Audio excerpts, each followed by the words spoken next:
Hello, hello. I guess my audible.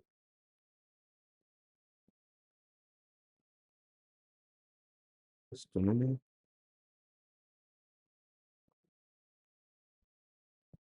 Okay. I think I'm good. The audio is good.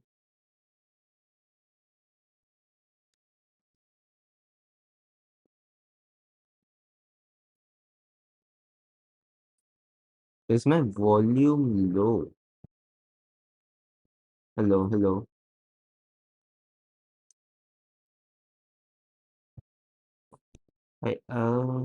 I don't know. Let's check. Should I increase my volume a bit?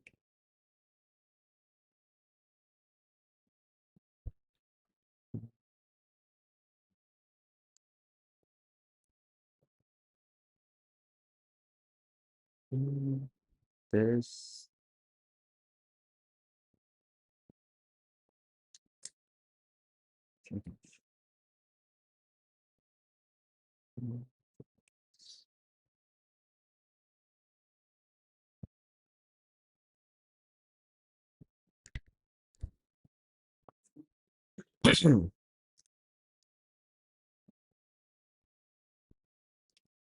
Is this good? Is the volume fine now? Let's see. Hello, hello. Right. Hello, hello. Am I audible now? Mic test 1, 2, 3.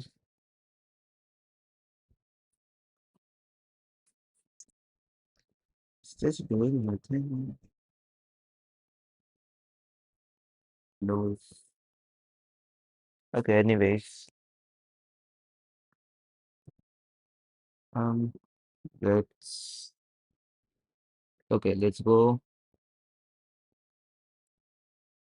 I'm just setting up my lead code. Yeah, just a minute. And I should be sharing the screen now. Perfect. Hmm. The contest rating has not updated yet. I did give, oh my god. I did give the bi-weekly and weekly contest, but my rating hasn't updated yet. Hopefully it updates today or by tomorrow because lead code usually updates it on Wednesdays or Fridays. Oh, sorry, on Wednesdays or Thursdays. Huh. Yesterday and day before yesterday I was out, not in town. So I just solved one problem, that is the daily lead code problems on my phone because I didn't have a laptop. I didn't carry my laptop. So I will be solving those questions today, those two questions and today's questions first, and then we will be moving on to learning some segmentations and Fenwick. Okay, this was the easy problem. Wait, am I? Yeah, again, something. Okay, whatever. Um, what was I going to say? Okay, I have solved this problem, but uh, in a O of n cube time complexity, which is not that good, right? But I was typing it on my mobile phone, so yeah, whatever. Hmm. Okay, let's go. Let's solve this. Okay, today I'll be solving it in a better time complexity. So let's see. I should put my camera down here. Okay.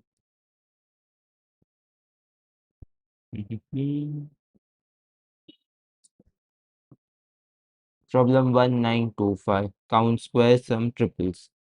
A square triple A comma B comma C is a triple when where A comma B and C are integers and this relation. Okay. Given an integer n, return the number of square triples such that a comma b comma c is less than equal to 1 and so is greater than equal to 1 and less than equal to n. Okay, this is this. For n equal to 5, output to y because the square triples are 3 comma 4 comma 5 and 4 comma 3 comma 5 as well. Okay. Mhm.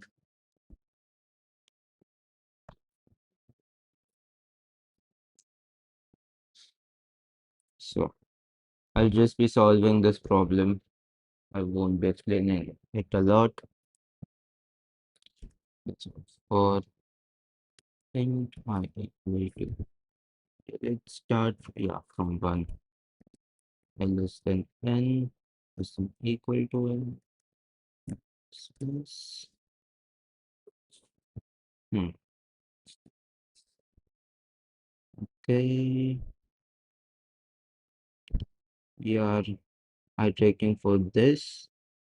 Then just check for this. Okay, so for int j equal to 1, let's start from the beginning as well. Tell n j plus plus. We need to find a combination where we need to find a combination where uh this basically I square plus j square. Let's name it a and b instead for simplicity. Where a square plus b square should be equal to c square. Okay, so int int c equal to math dot square root of a square plus oops b square. Hmm. Okay, now int c square equal to, let's just name it c square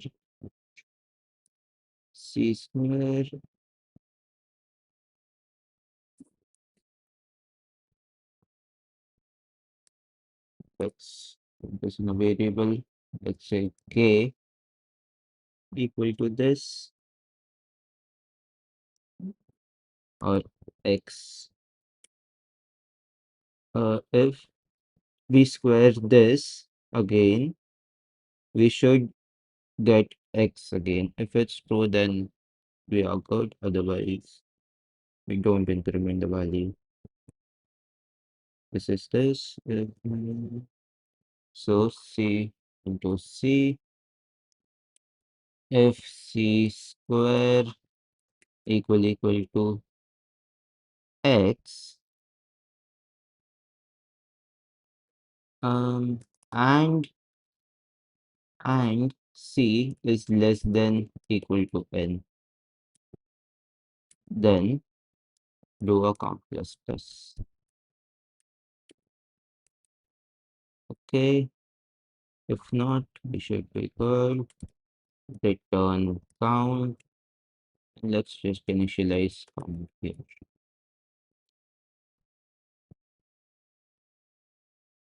Great. Oh wow, I'm not writing Python here.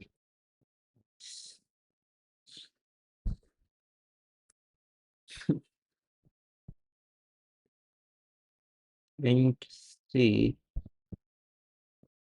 what? Oh, yeah. Convert this into int.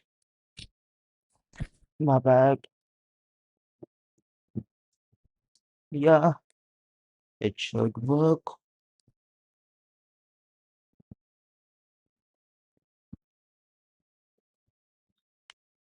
Now, I do want to experiment a bit. Dude, this is annoying.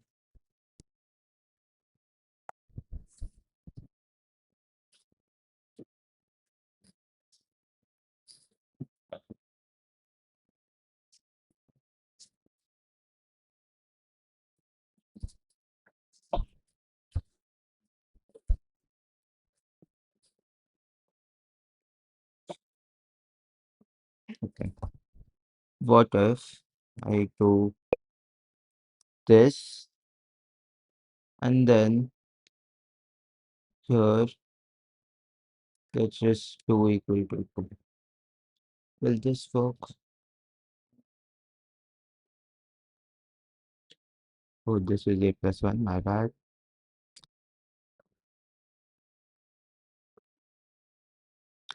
Oh,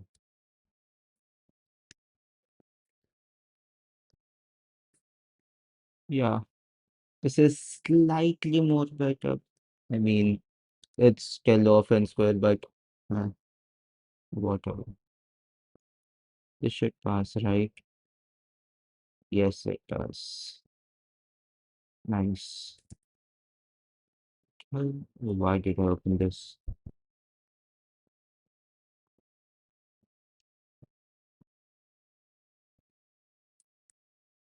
Um, Copy the code. Okay. Add. Wow, we have suggestions as well now. What? Nice. Get commit. This is this. Get push. Wow. This is helpful. Not gonna lie. Okay. Mhm. Okay. Let's solve yesterday's daily problem. Okay. It is 1500. Treated. Okay.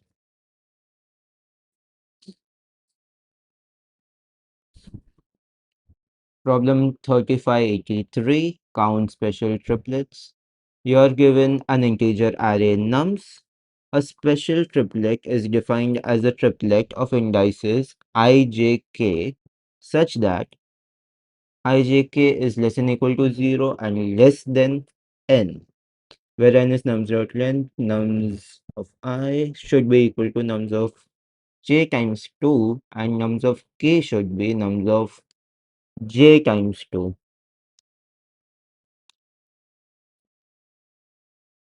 Hmm. Okay, so we have a relation here. Basically, nums I should be equal to nums k, but I should come before j and k should come after j. That's the only relation we have. Cool. Return the total number of special triplets in the array. Since the answer may be large, return it modulo 10 power 9 plus 7. We have a mod. Let's just don't forget this. And return, oops, return something and mod. Let's not forget using our mod because usually do that. Okay, so hmm, since the answer may be large, return this.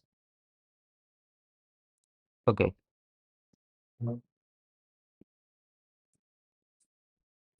Hmm.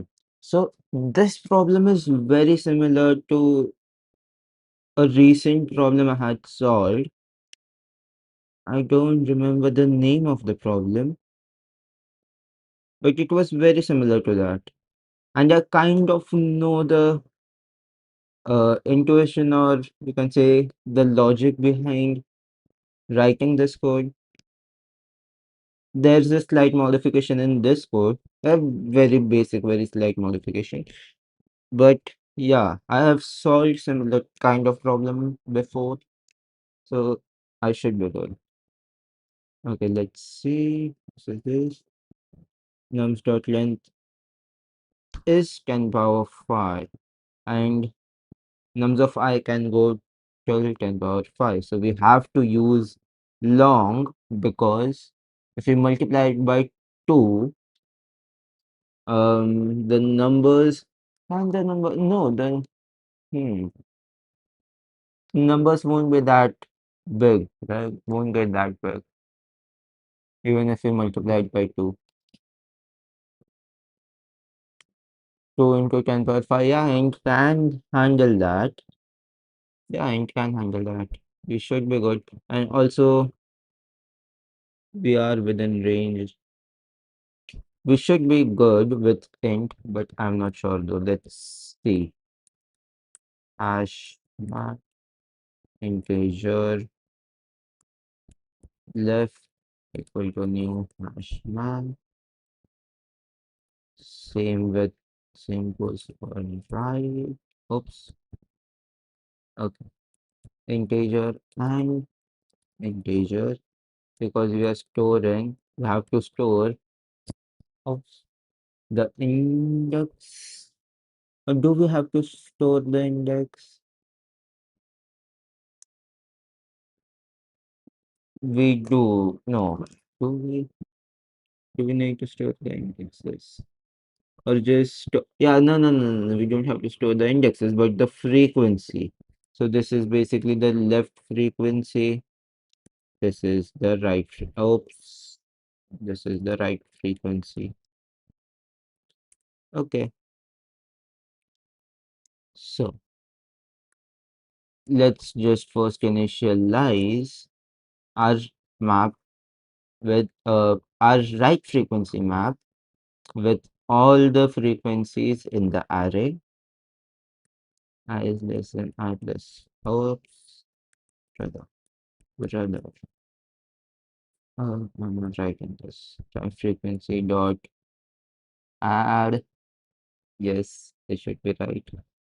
Numbers of I and then frequency dot get or default. Get to default nums of I or 0 plus 1. This is right. Okay, so we have the frequency for all the elements in the array. Now, for int I equal to 0, I less than n, which is plus.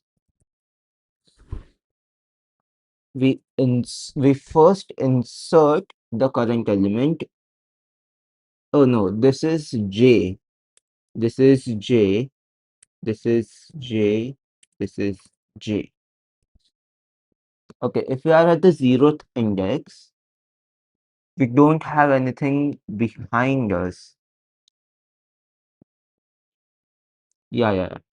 And this will go up to n minus 1 because here, this will be 1 by the way, because we at least have 3 elements. We at least have 3 elements.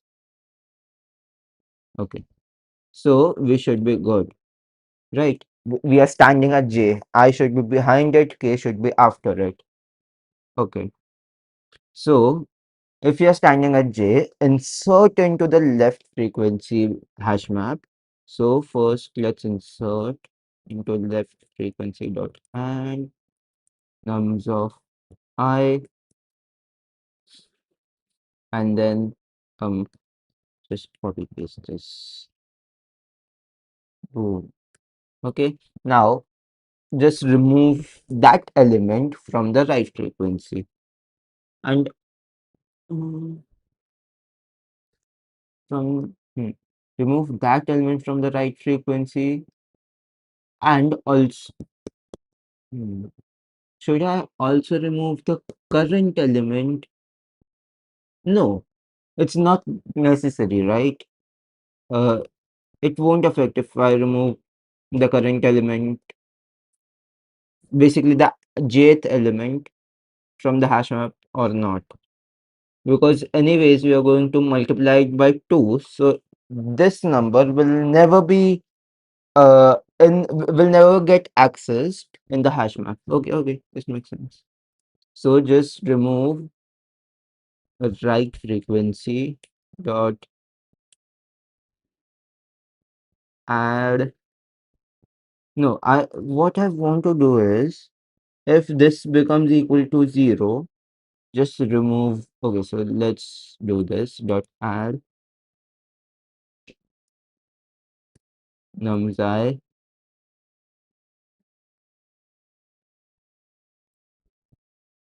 this and this,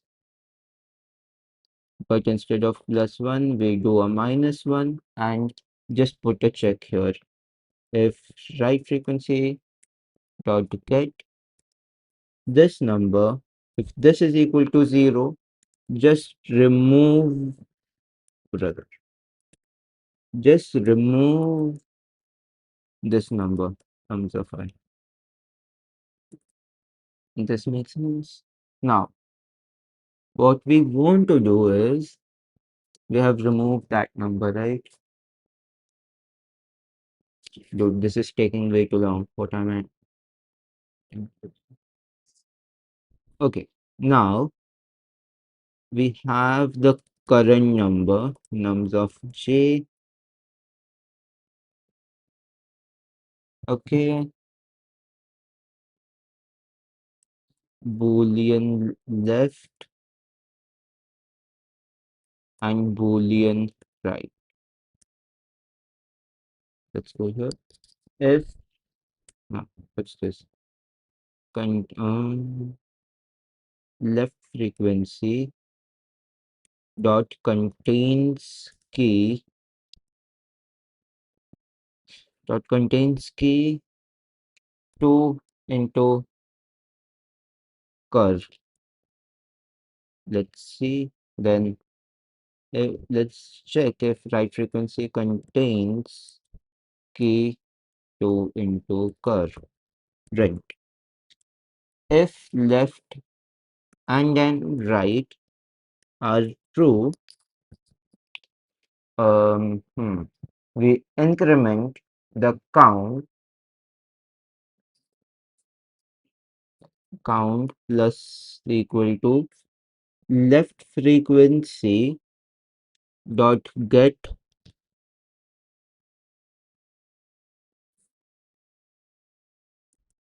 This will be multiplied.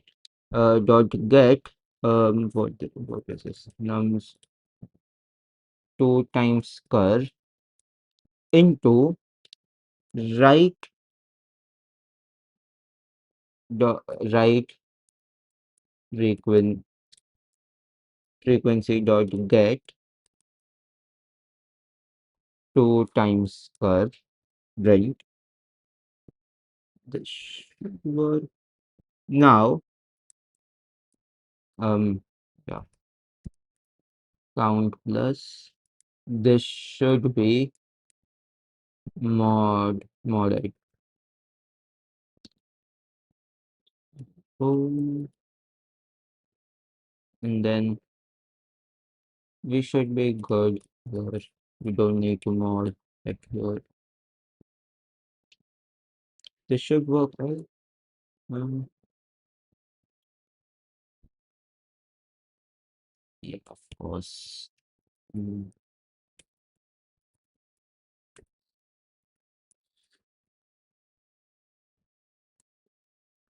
so I can check other errors. Yeah.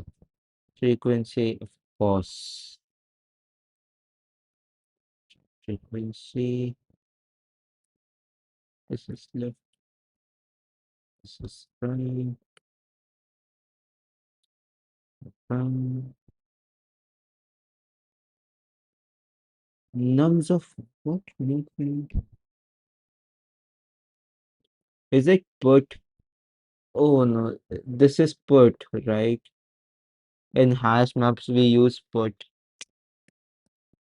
add, then just replace all with put. So- oh, this should be nums of j. Nice. So smart.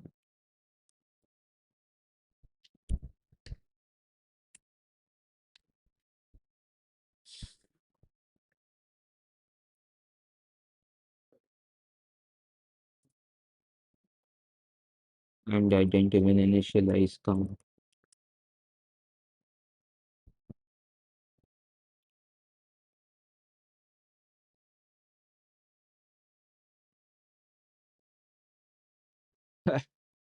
Is it out? No, it's outputting some value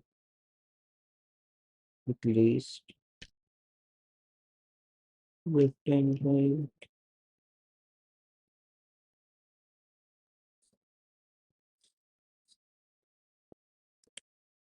let's output. Let's check. System dot out dot println the count. mm,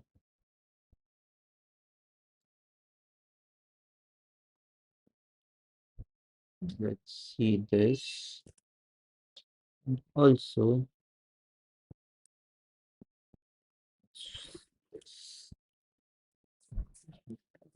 let's give up the score. Mhm.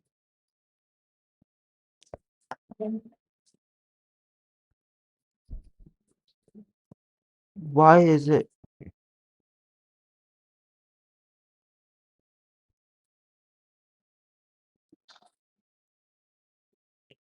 2, 1, and 2? Oh,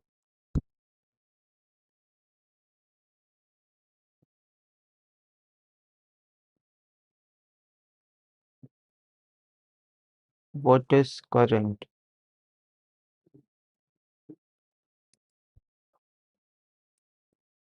Yeah, print this as well.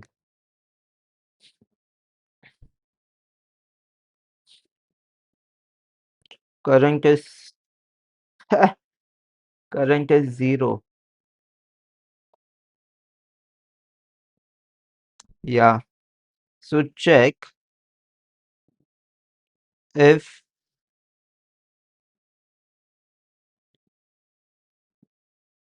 oh the battery is low.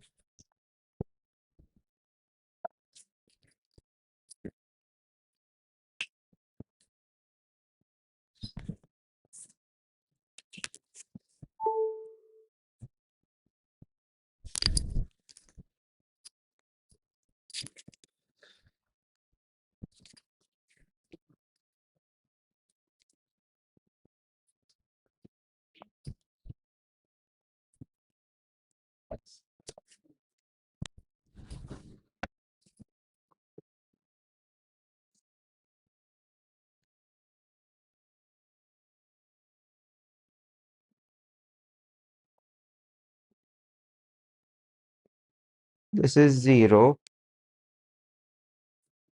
We have seen here 0. We have here 0. So we have 1 here. We have 2 here. Yeah, knew that this would create a problem. Let's just decrement the current element's value.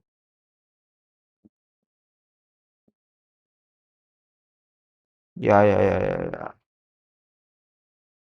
This should be here.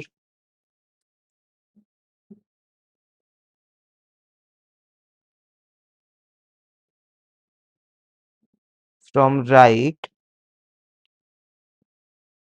Yeah, from right. We are decrementing current. This is value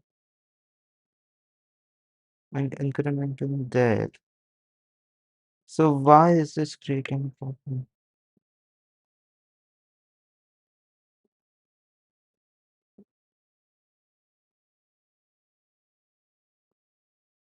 We are here. We have a 0 in left frequency. We have 0 in right. But why do we have two frequencies here?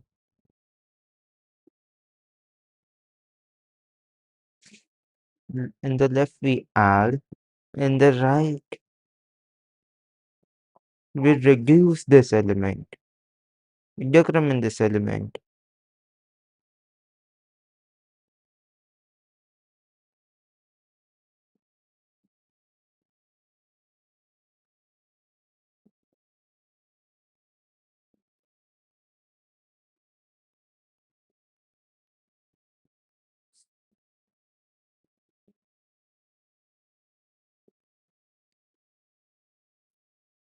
Left count, right count.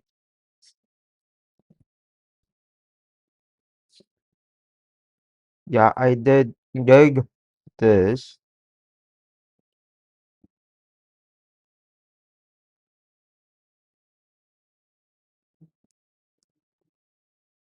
Why do you add the value later? Get to different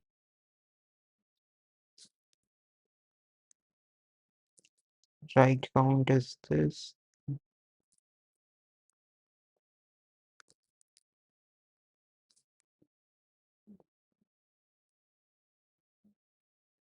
Left frequency this. This. They added into the left frequency later.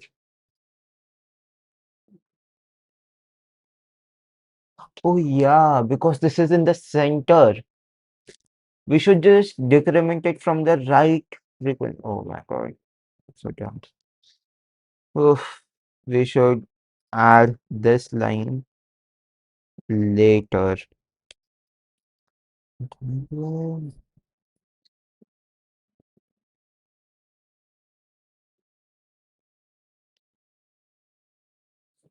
this is this. If it contains this,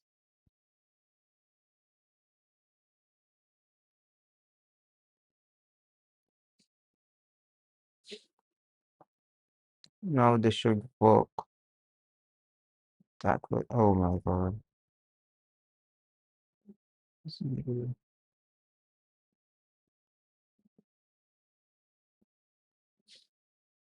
Remove it from the right.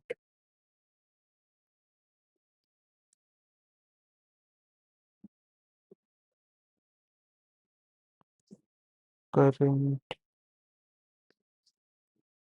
current.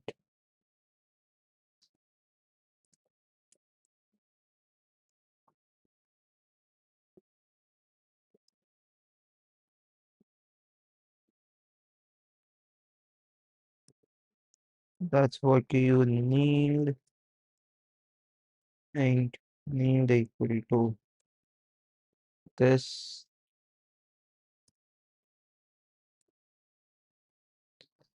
Or let's just get our default.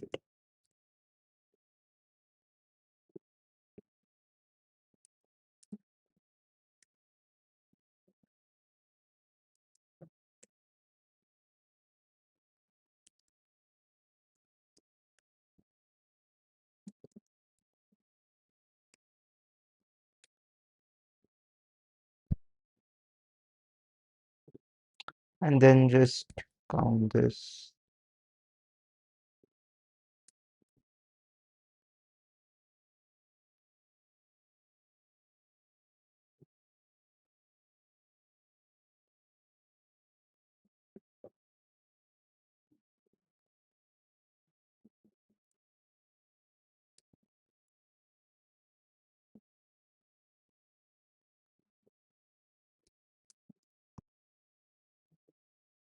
You need this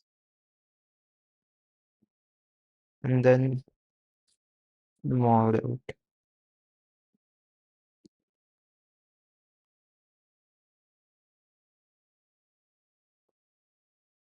And remove this. Oh, sorry, add this.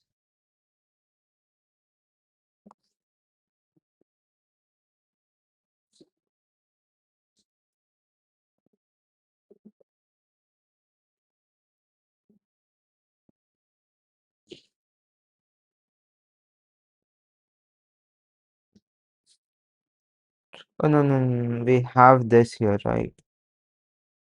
Wait. What is the error though? Because it can also. Yeah. Left into right.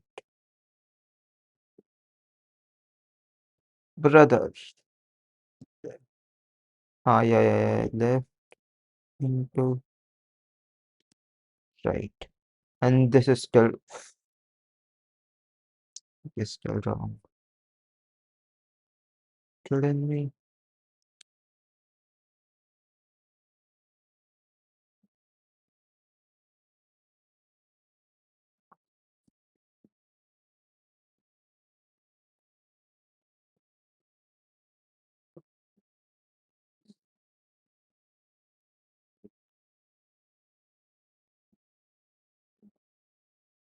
Current is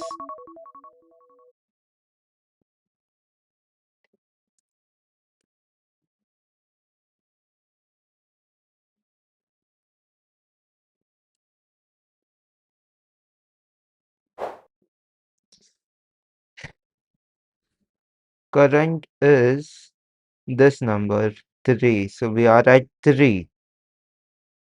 This into 2, 6.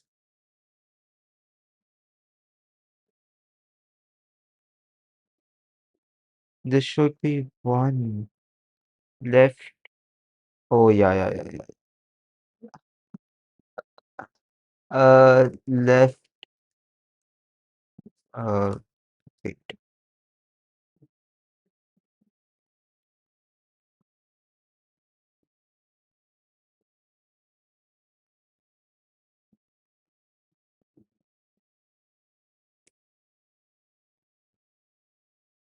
This will be nums of 0, and then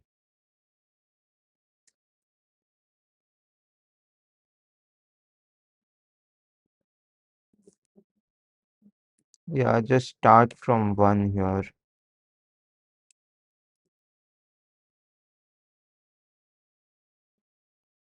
Yup, we should be good.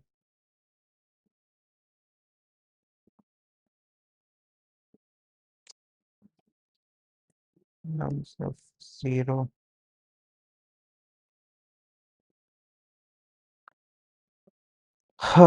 Finally,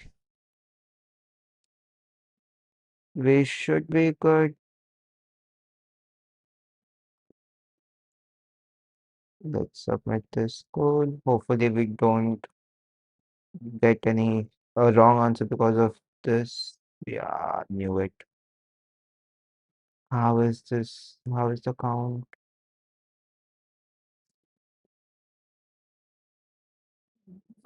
Shit.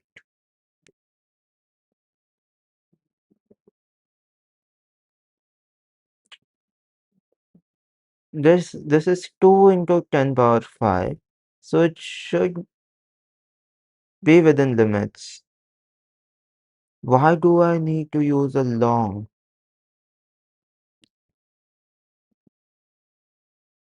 Why?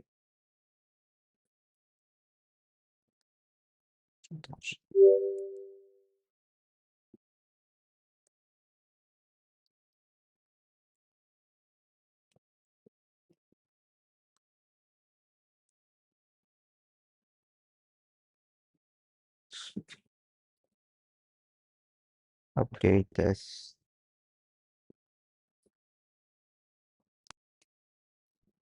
Why do I need to use long here?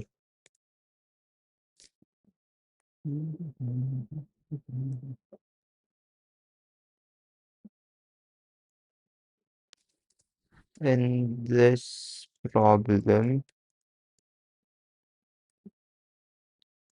date code. Why do I need to use long in hash map? We are just multiply the numbers with 2, right? Or uh, with 2, right? And the constraints are till 10 power 5. So 2 into 10 power 5 should be sufficient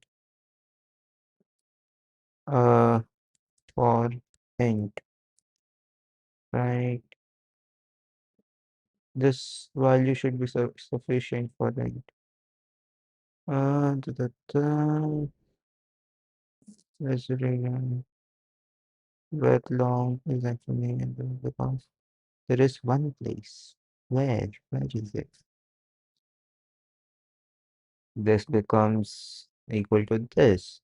This fits inside Java int. So using integer is 100% safe. You do not need to use long for keys. Where people many just use long, but they are usually not talking about hash map key. They mean multiplication of counts, the numbers themselves. Here, yeah, here the numbers can get big, but we are modeling this, right? So we should be good. But I guess when we multiply them, both of these numbers are int, it gets converted into int. So there's a loss there, and then again we mod it by this number. So yeah, just use a long here and we should be good. Just use a long here and then again typecast it to int here. Yeah, I think this is not even needed, but anyways, this, yeah, base, yeah. This is a better way. Yeah, yeah. So we don't need to use long for our hash maps. Instead, what we can do is just use long base equal to.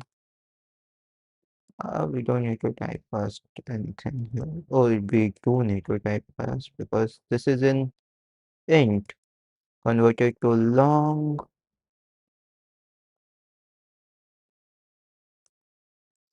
base.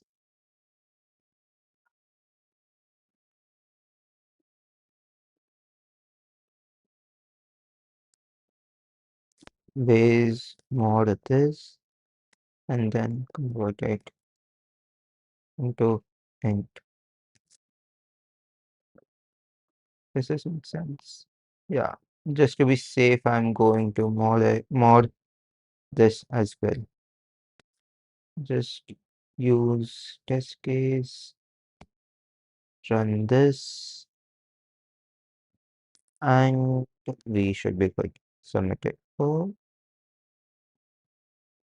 okay. Yep. Nice.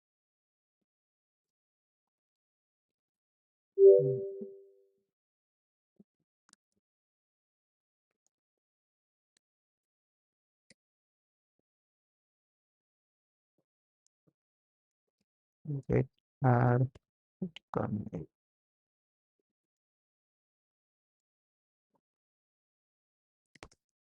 Get commit. Get okay.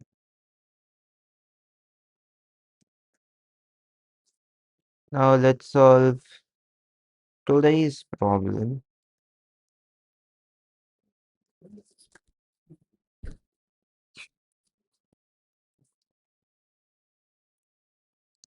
Just this check.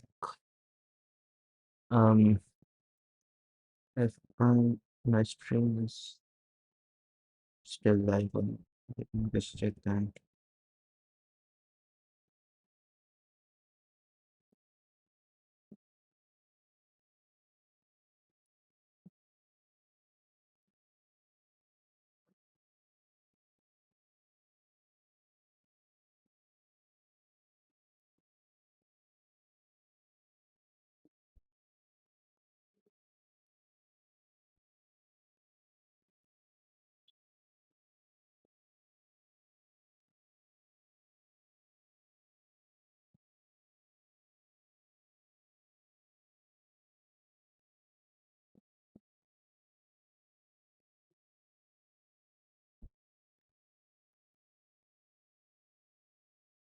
Okay, we are good.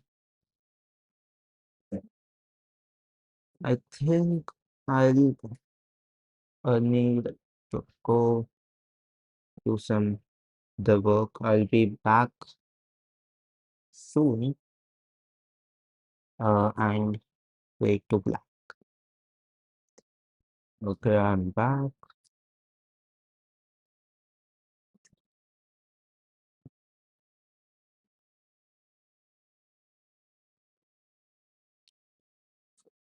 Hmm. Problem number 3577. Count the number of computer unlocking permutations. Huh. Okay. You are given an array complexity of length n. There are n locked computers in a room with labels from 0 to n minus 1, each with its own unique password. The password of the computer I has a complexity I. The password for the computer labeled 0 is already decrypted, okay, and serves as the root.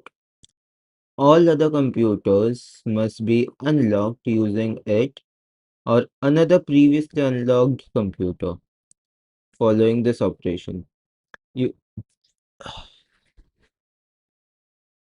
you can decrypt the password of the computer I using the password for the computer J, where J is less than I, where J is any integer less than I with a lower complexity.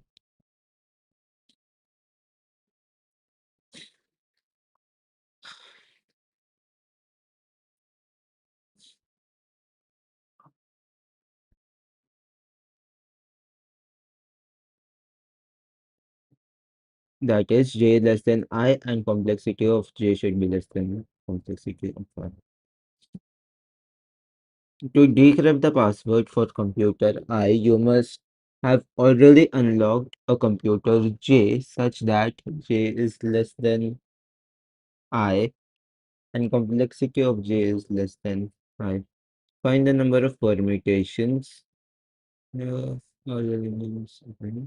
of 0 to n minus 1 that represent a valid order in which computers can be unlocked starting from computer 0 as the only initial unlocked one. Since the answer to the more, note that the password for the computer with label 0 is decrypted and not the computer with the first position in the permutation. Okay.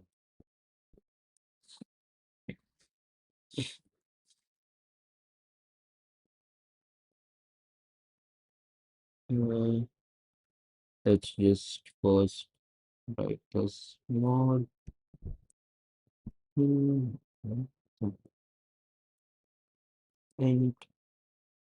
equal writing this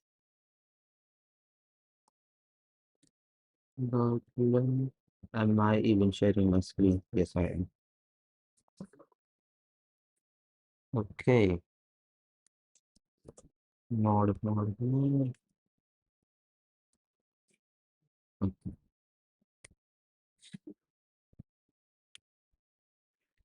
Let's read the explanation first. The valid permutations are 0, 1, 2 or 0, 2, 1. Unlock computer 0 with the with root password, okay. Unlock computer 1 with password of computer 0. Let's see the constraints first. Okay.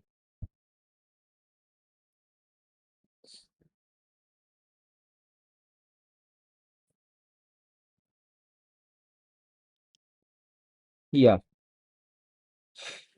Unlock Unlock computer 1 with password of 0. Complexity of this is less than this. Okay. Then unlock computer 2 with password of computer 1. Since complexity 1 less complexity 2. Unlock computer 0. Until this, unlock computer 2 first. There's no possible.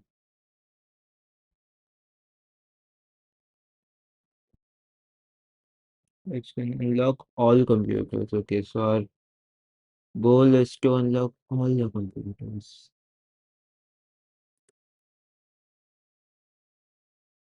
Hmm. This is smaller than this. This is already unlocked. So this can unlock this, and then we are stuck. To decrypt the password. Computer I use 69.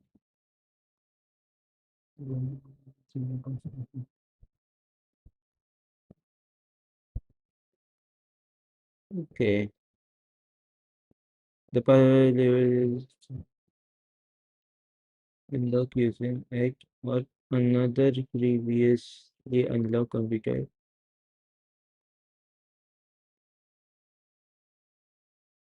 Why can I not just unlock this using this? This using this, basically 0, 1, 2, 3. 3 using 0, 4 using 0, 5 using 0. I'm talking about the indexes here. Why can we not do that one? Ensure that 0 has unique minimum complexity and match its value. Oh, wait. This should be less than. Oh my god, okay.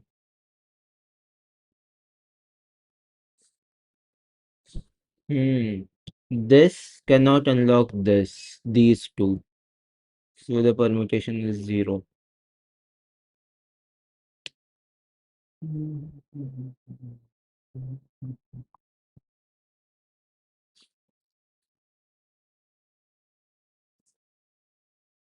Oof.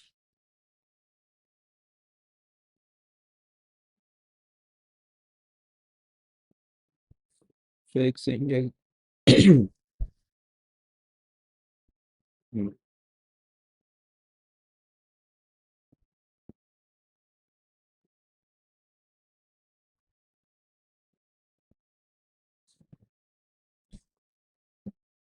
Yeah, combinatorics.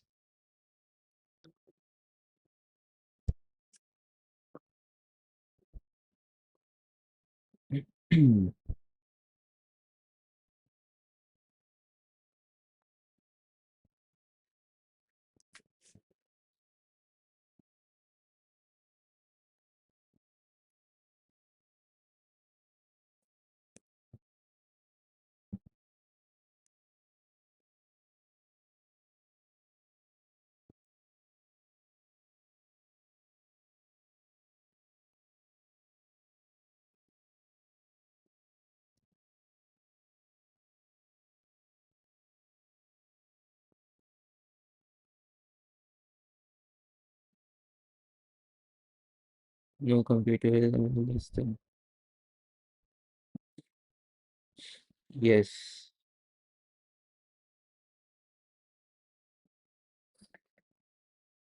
Hmm. This does make sense. This is correct. Alchemy with complexity more than computer 0 can be unlocked in any order by computer 0.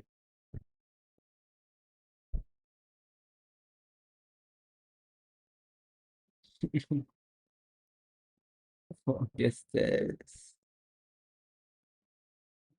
So is it just like fixing 0 and just check if no element should be less than or equal to that 0th index? Because if that is true, then we can never unlock any other computer. So the permutation will directly become equal to 0 for int I equal to this, then n I plus plus if complexity of I is less than or equal to Terms of zeroth index, return 0. If this is true, then we just use the formula of permutation formula.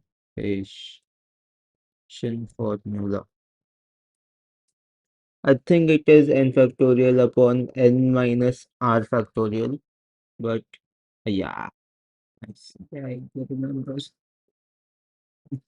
Okay, but now the problem is calculating the factorials because the numbers are pretty large. How do I calculate the factorial in a simpler manner? Hmm. uh,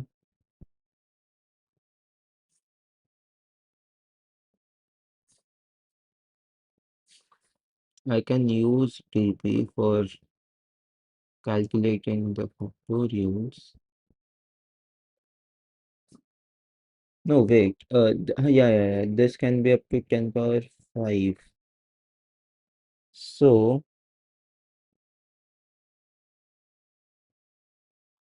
NPR factorial.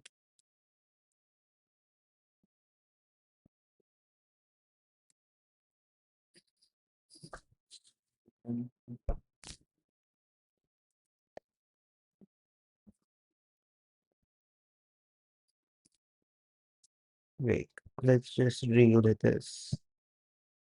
Taken permutation of n objects taken r at a time. Number of objects selected.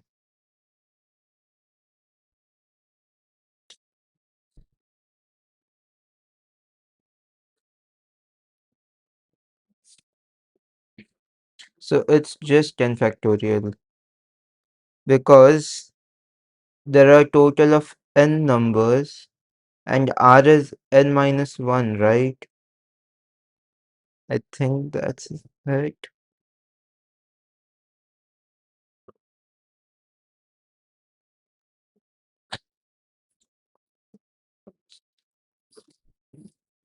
If it's n minus 1, so 1 factorial is 1, so it's basically n factorial. Just get this n, and we can return n, I believe. Public int factorial int n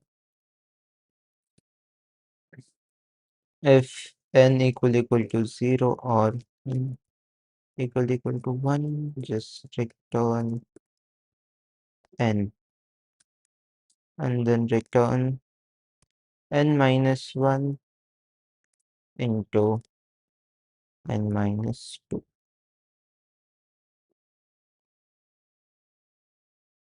right? And or is it n into n minus 1? It should be n into n minus 1, I believe. And let's see. Factorial. Factorial. And now factorial of n is factorial of n minus 1 into factorial of n minus 2.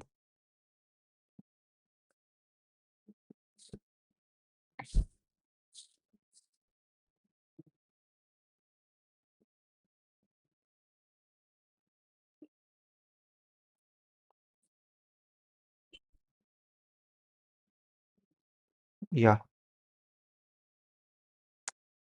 we should be good. So that's here it should be 2. Here it should see. Hmm. Complexity of I is less than equal to this.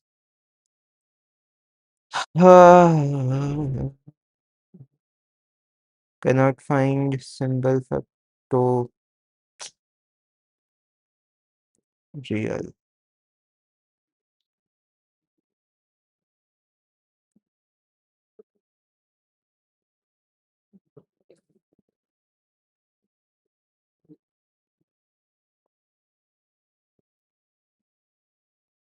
If complexity of this, yeah, if this number is less than equal to this, return 0. Otherwise, you return n factorial. N minus 1 into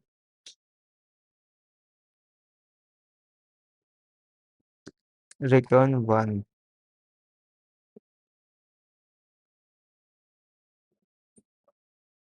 Yeah,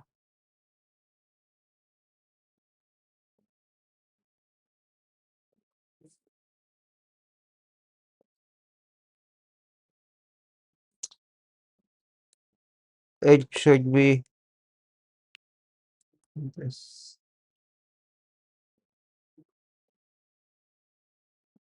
Yeah,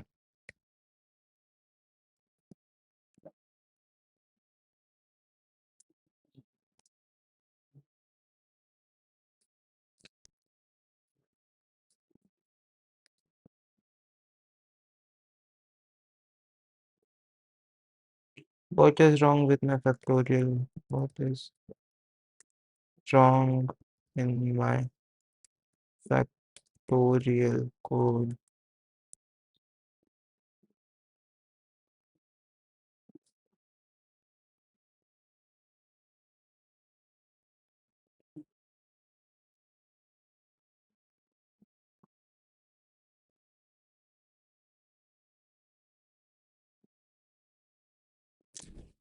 Oops,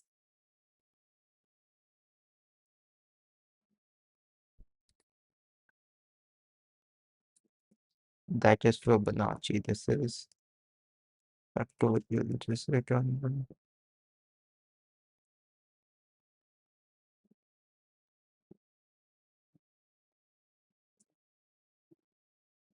And now this is true.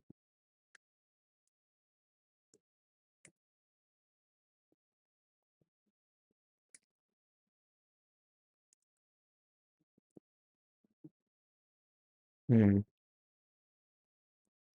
Now it should be correct, but, but, but, but, we're going to need this return. Yeah.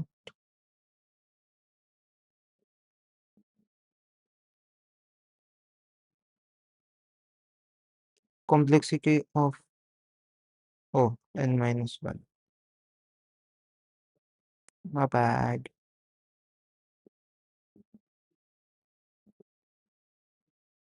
But we need to fix this, like the mod thing. And also, we need to initialize a dp. Int dp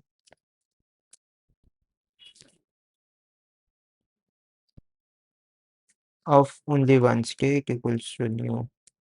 Int n plus 1. Do we need n plus 1? Yeah, to store the nth, this thing. If dp of n equal is not equal to minus 1, return dp of n.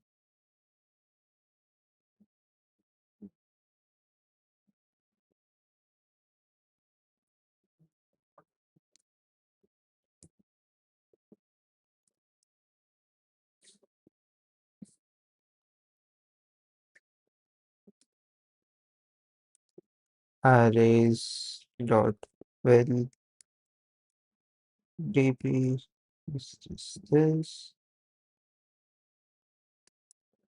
int dp uh,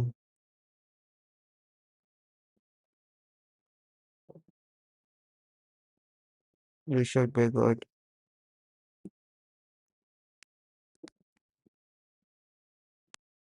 Hmm.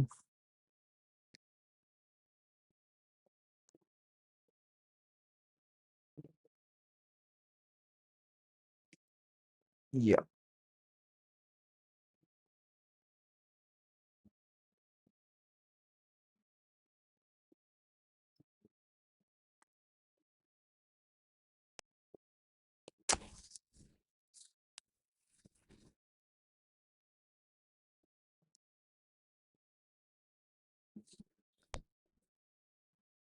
I want to check for bigger numbers. Someone, yeah. Ooh, let's check for this.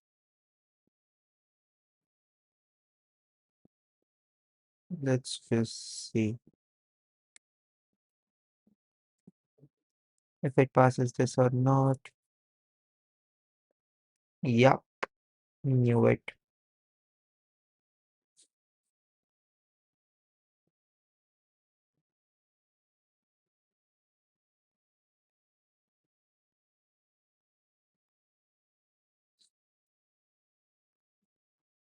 You know what?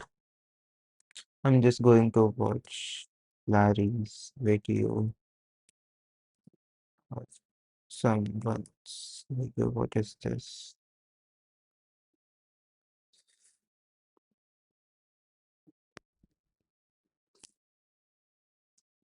Mm, okay,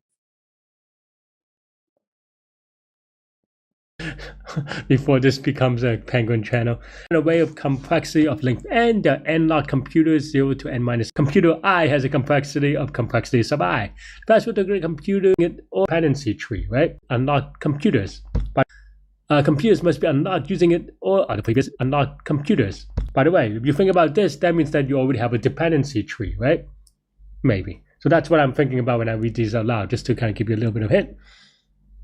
I'm only thinking about the dependency tree, maybe it may or may not be a DAG depending on the problem, and also already thinking about what's it called? this is not a graph problem, right?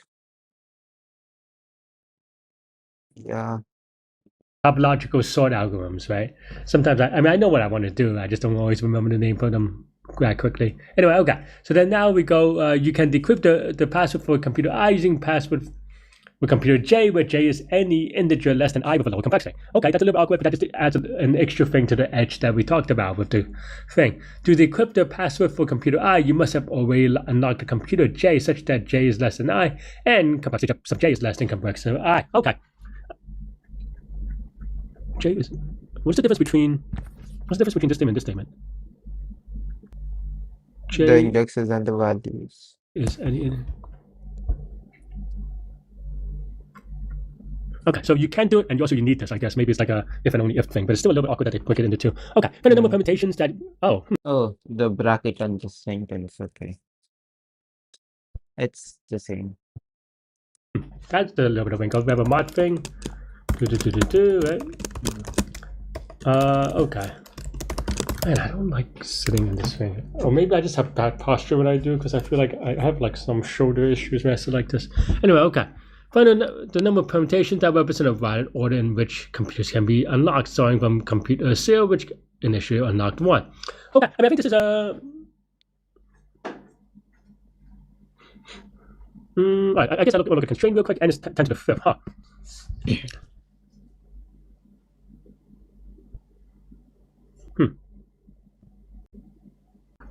Yeah. I think this is just count the number of what you might call it, right? Topological sorts, which has a lot of basis.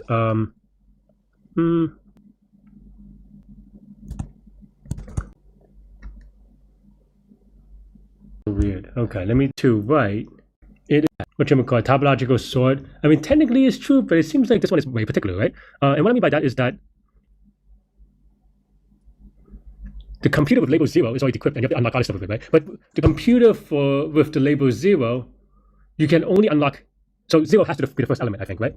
Because Is that true? Or it depends on how they maybe it's already unlocked, so maybe that's not the first element, but it's either the first element or where it includes zero, or it's not because you could say that it already includes everything, right? Or zero is not unlocked because it already started unlocked, but then but as a result, that means that you would never use anything else other than zero, right? Is that true? Because basically because the idea here is that you have a label zero computer with some complexity, so then you unlock another computer that in theory unlocks other stuff, right? But that's not true, right? It's not I mean, it is a dependency thing, but in this case, the transitive property applies, right? Meaning that if A unlocks B and B unlocks C, then A Yeah, unlocks log C. C, right? Hmm. Then as a result, you can say that for everybody. I mean, this is kind of true, but I think the other, yeah, then that means that if the computer label zero I think that's true, right? It has to be strictly greater than, I suppose. That's okay. So, yeah, I mean, this actually is a little bit of hint as well, which I didn't consider. Maybe I would have if I get to it. Which is the equalness, because now because it's strictly greater than, then there's no like tie breaking things, right? Like in another world, you could say, okay, well, if two computers have the same complexity, then there is some tie breaking things. And here, technically, there is, but not just by that, right? In fact, it just means that if you have n computers, the first one is whatever, then it's just n minus 1 factorial, right? Is this one of those weird problems? Oh, jeez. It's n minus 1 factorial because all of them can be chosen at any time because you never care about which one to unlock because you're always just using label 0 anyway. You cannot unlock all of them. You can have 0, right? Complexity is greater than equal to complexity of I, and we just return 0. Yes. Otherwise, we return factorial, right? So that's yeah, and it goes up to 10 to the 5th, so you have to do it in a slightly smart way. What am I like?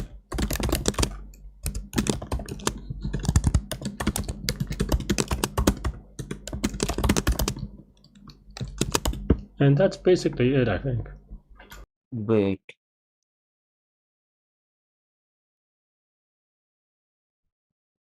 Okay. So why did this not work? I even use TP here. I mean, I get it. The using the for loop works obviously, but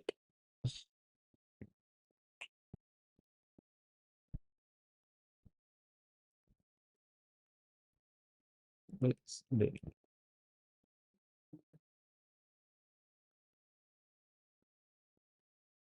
Yeah, I can do the using the iterative way, but where is this? This one. Um, but, but,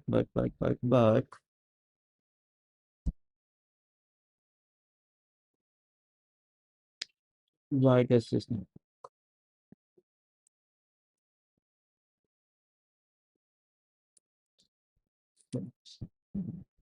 Let's see. Returns one. Okay. It won't go past one, right? Because here you are returning one.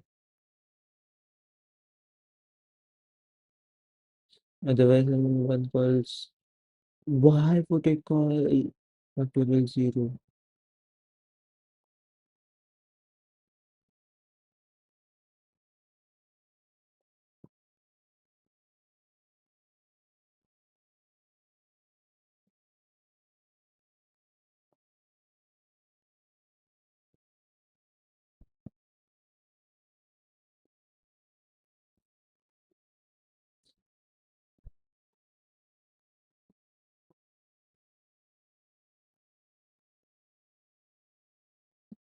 N into this.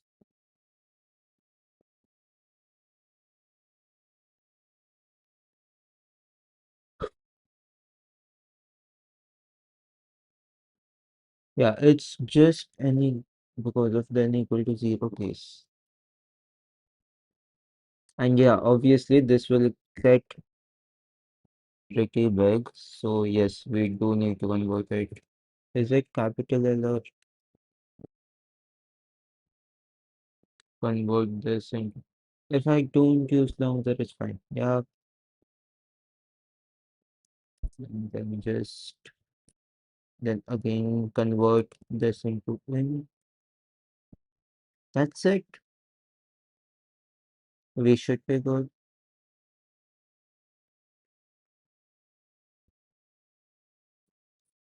If we can plus one, yes, it is. Just compute for n. All the different placements n into one.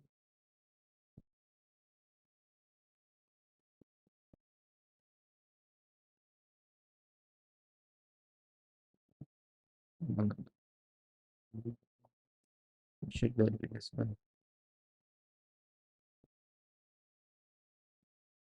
Yeah, because this is constant, the zeroth place.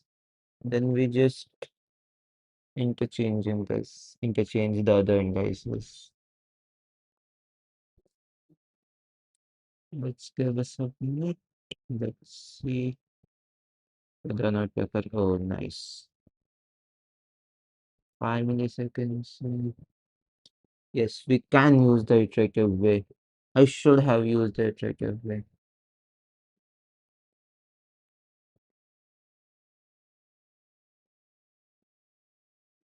But I'm just going to write the iterative way because it's just better.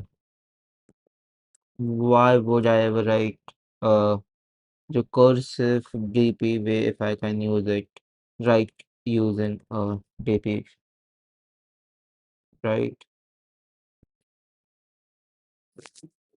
Uh, so for int I equal to 1, I is less than n, I was plus int count equal to 1, count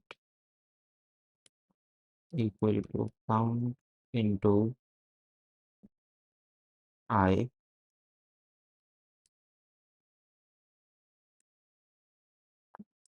1 n mod this, and then just type it to int again.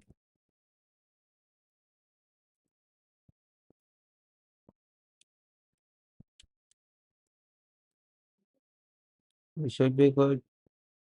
Minus 1. Wait, what? No, this counts up till n minus 1. Um, Why did that one fail? Test case 3.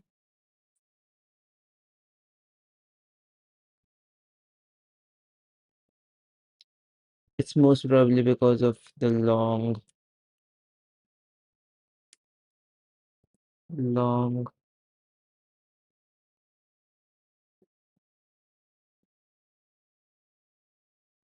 yeah. Hmm. And then just, mm, okay.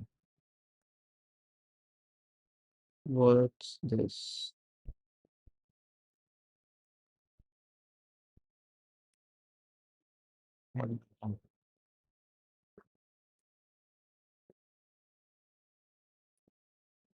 Just, or instead of doing all of this bullshit, just convert this into a long. It's that easy. And then take a mod, and while returning, just return using it.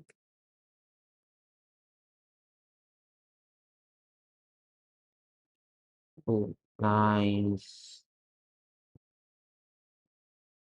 Nice. Why would we even recompute it a million times. Like, not recompute, typecast it a million times. Why would we ever do that, right? Just make this simple.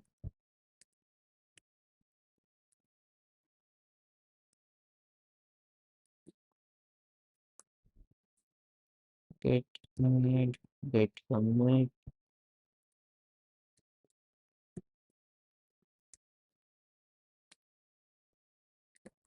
get push. Nice.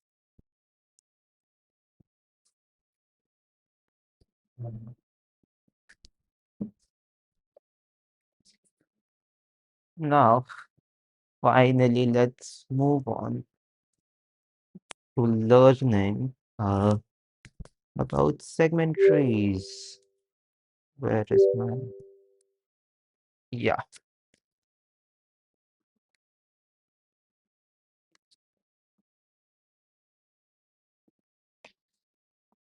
Hmm. Okay.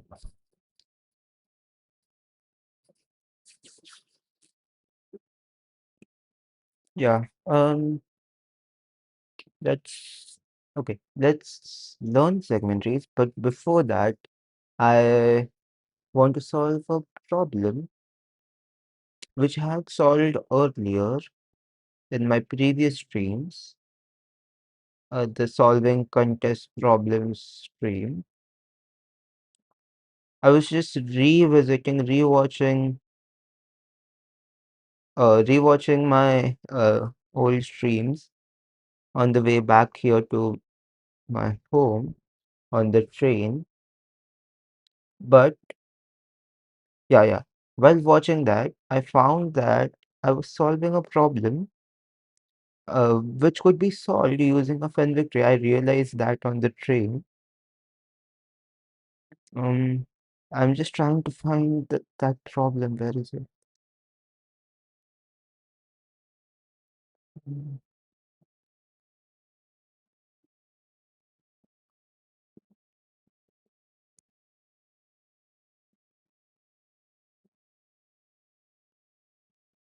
segment trees. Yeah, like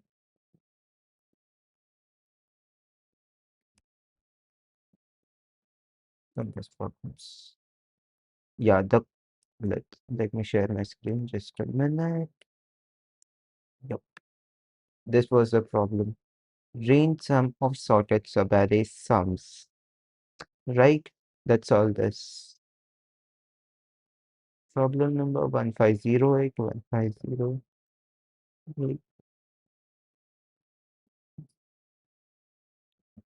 Okay, nice.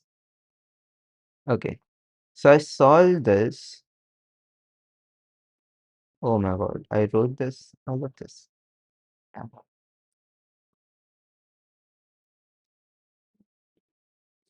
Hmm.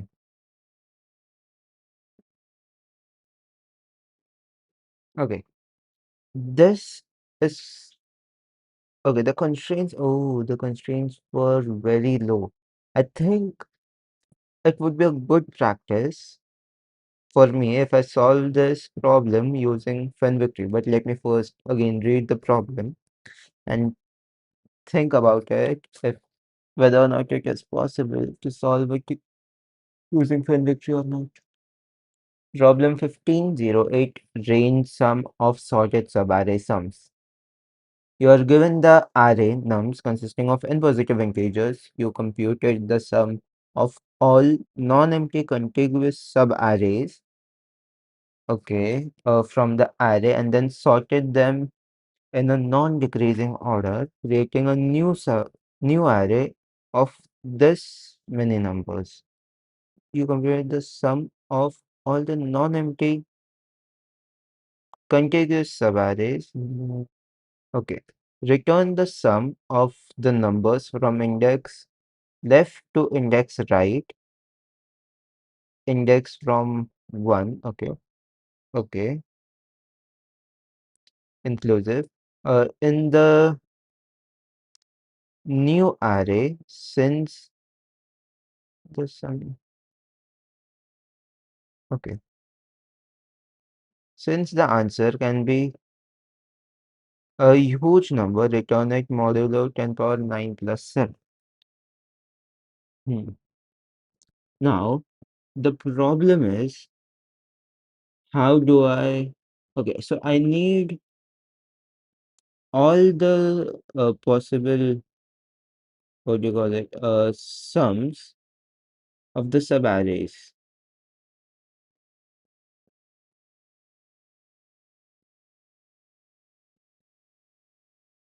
What did I do here?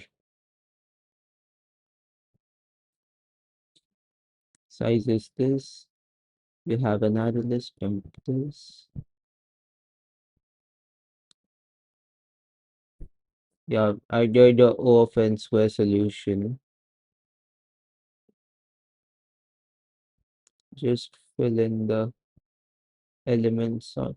Yeah, this was pretty straightforward. I just wanted to see whether or not... No, I'm confused because how can I sort these numbers and find all the subarray sums from this index? Mhm. All the individual subarray sums, right? That is not possible, right? Using a Fenwick tree. Solve this problem using Fenwick tree.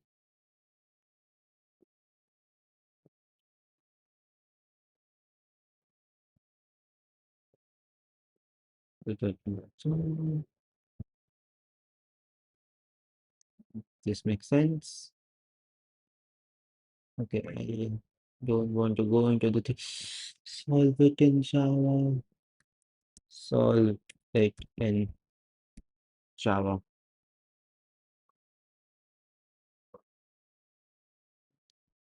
Hmm. This is basically the standard template. Oops. Oh, the boiler code template code.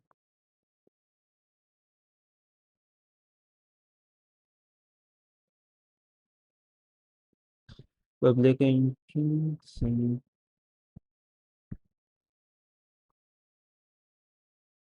Okay.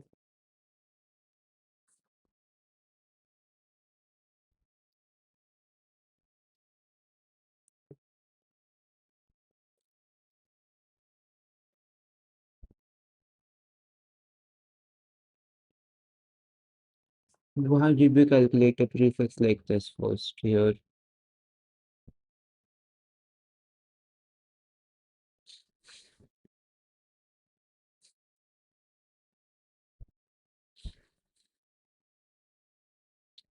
What's this?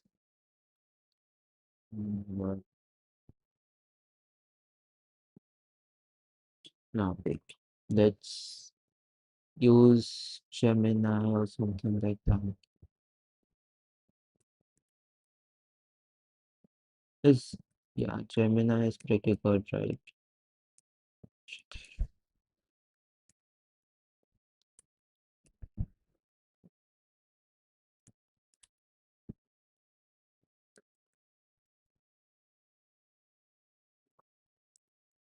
So in Java using pen tree.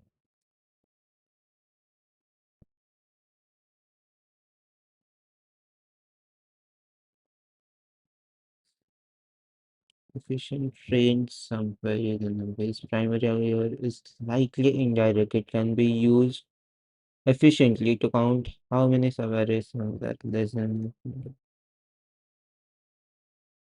This is typically a component of a solution that uses binary search and answer to find the kth smallest.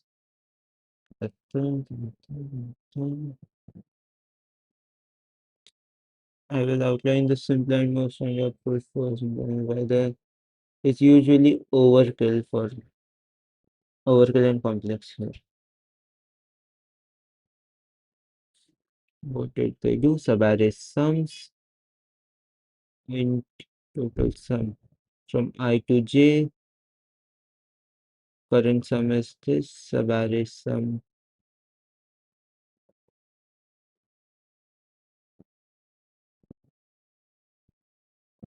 Hmm.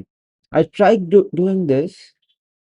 I remember I tried doing this, but I don't know why it didn't work for some reason. Then just sort this, which is perfectly fine. Result, this is this. Okay. This is a 1400 rated problem. It should be easy. Yeah.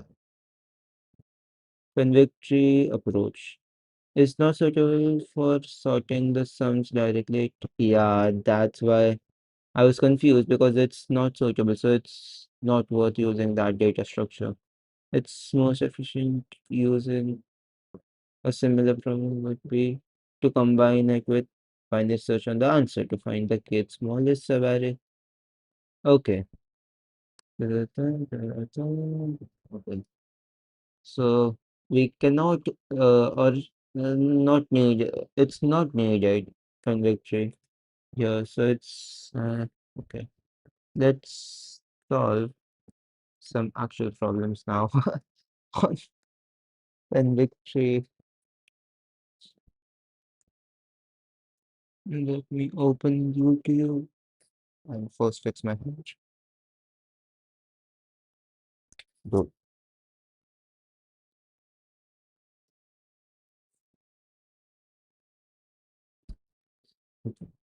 YouTube.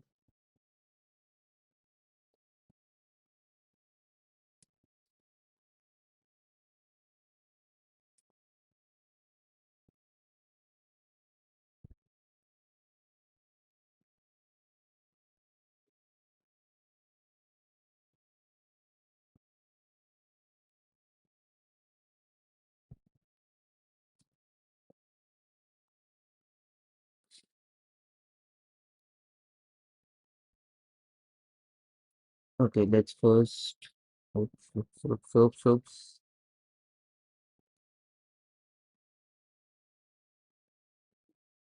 Okay, first, let's see whether or not I can write um this code for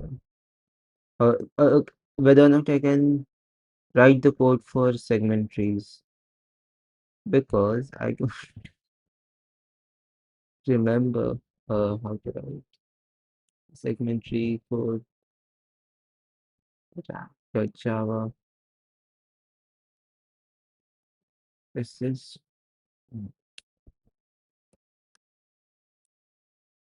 episodes.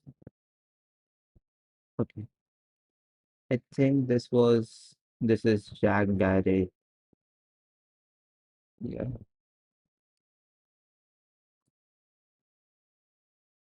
Anyways, oops. What was I gonna do? I was uh going to write a code for segment 3. Should I just first write a code for Fenwick tree? Fenwick tree. Because I can, I know the code right. Public class rack. Now this is hmm. Should I create a class? I don't think I should as of now. Just simply write the code. Public static update, right? So for update, it should be void update and then public static int query. What is this? Query.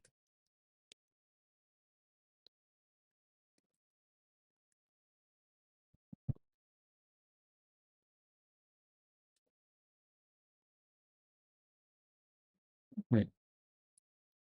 In query, we need the ID and the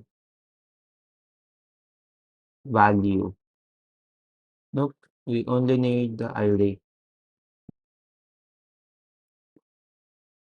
And in update, we need the ID and also the value which needs to be updated.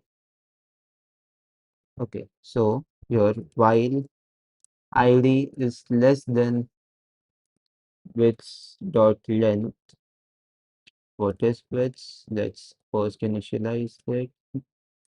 Int width int 10 equal to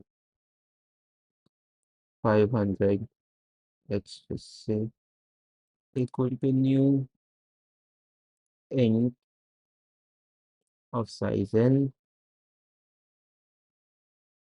is why not. Oh wait, we cannot initialize this first. This is an array. Wait, why can we not initialize it here? Yeah, we can. I think I didn't try this part. That's why it was giving an error. But no, let's just keep it like this. Then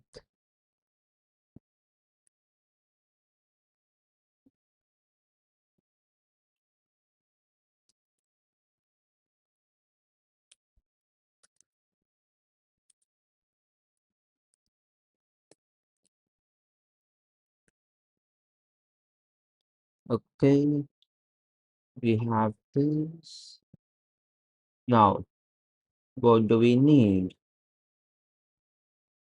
We need to first update the value bits of I equal to what is I? This is ID equal to this plus equal to value and then increment the value of ID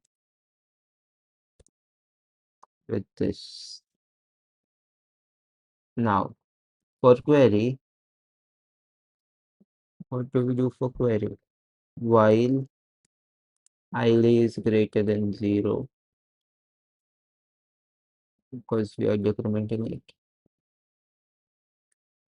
int result equal to 0, result plus equal to width of ID basically at that index, then decrease the value of ID, boom, and then at the end return result. Or let's just call this answer.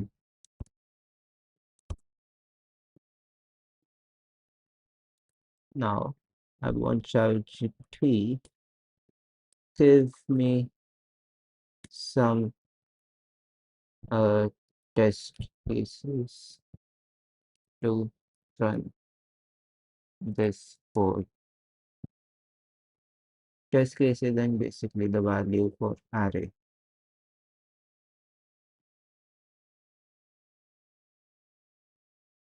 This boom.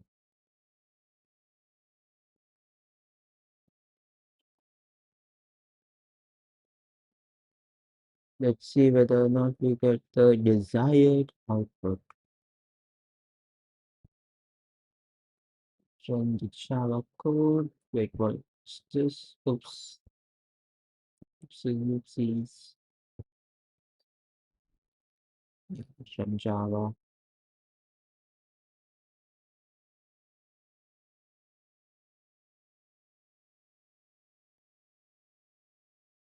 5, 8, 15, 15, and 21. Okay, another test case. Basic updates and queries. Drain some queries. Um, yes.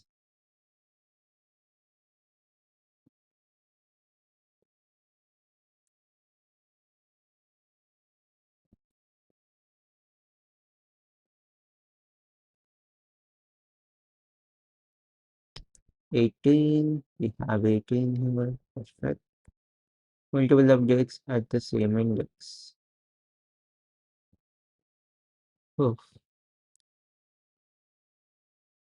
let's run Java code.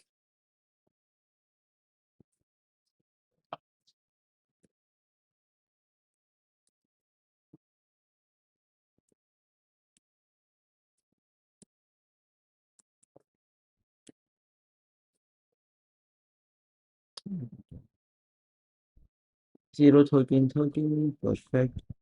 HQS query before update. Yep, this should return 0. It will return 0.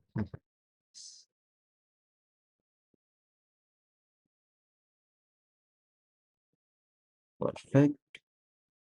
This is the code for Fenwick free. Let's just comment this out or just get rid of it. Now, I cannot remember how to write code for segment free. Segment,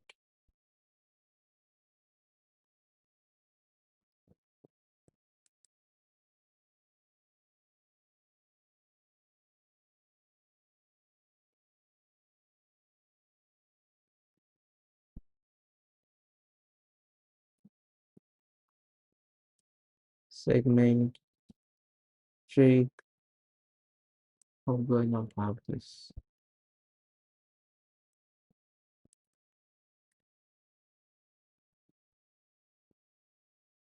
Search it in folder.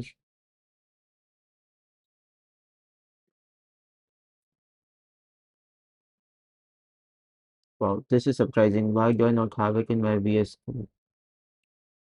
What file? Open new folder.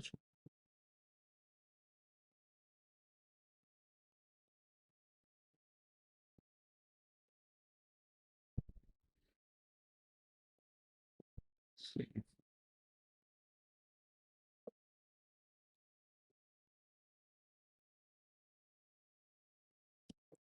Segment. Yeah. Oh wow. I have all the codes for update on segment, queries on segment, 57,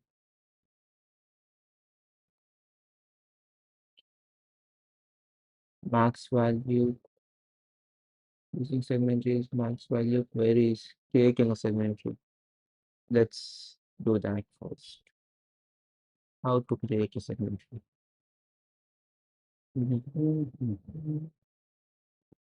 Four times the size of it.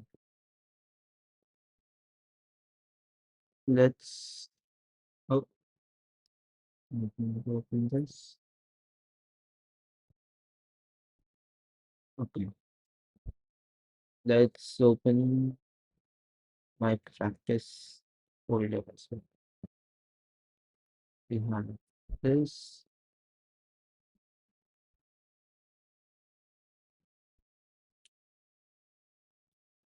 public class.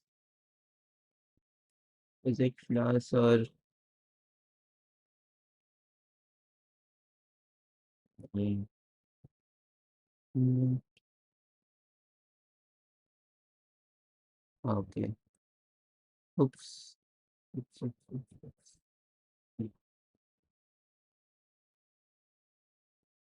Int 3 equal to new int. Don't initialize this here. Static int. Public defining as static. Init int n and then 3 equal to new int 4 times then we call init here. Let's do this.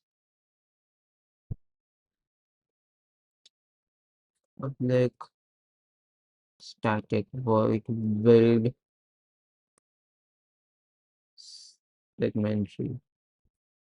Yeah, build segmentary. What do we need? Int array, int array, int the index, int start, and int end. Basically the range.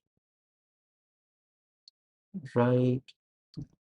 We calculate the mid first, start plus end divided by 2.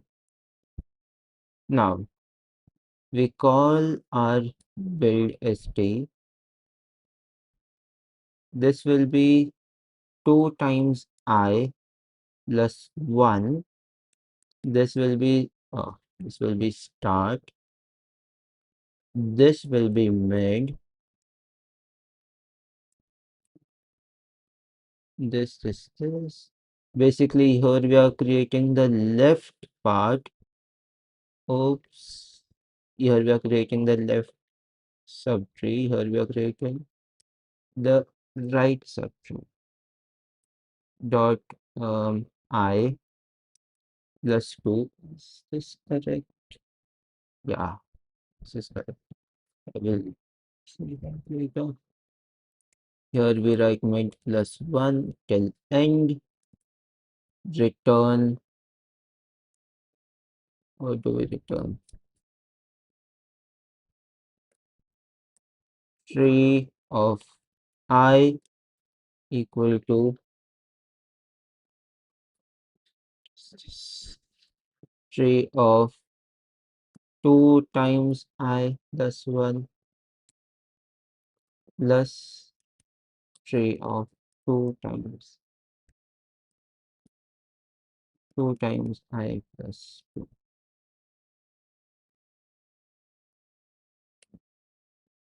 If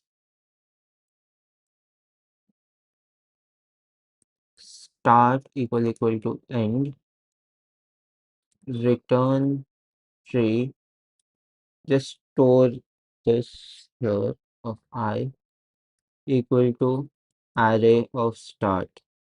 The current, this is, no, this will be I, sorry. Or start. Yeah, it's start.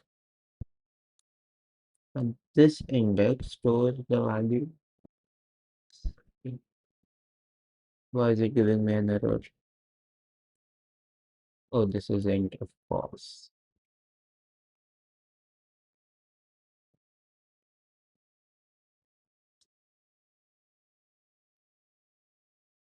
This is how you build a segment tree. Yeah, left subtree. This is the right subtree. I do remember. Uh,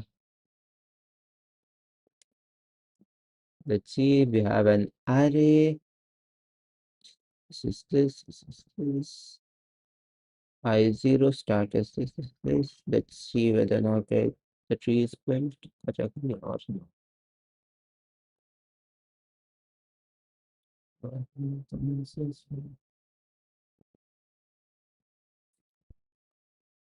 Yeah, 36.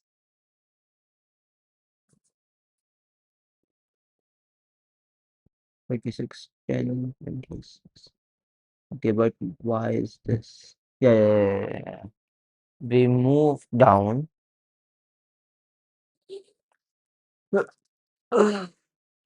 Yes. As we keep moving down, here we should see the values. Yeah, 1, 2, 3, 4, 8. And as we go up, we have the ranges here. Mhm. This is correct. Now we know how to create a segment tree, how to get queries on segment tree. This is an interesting code, right? And then update.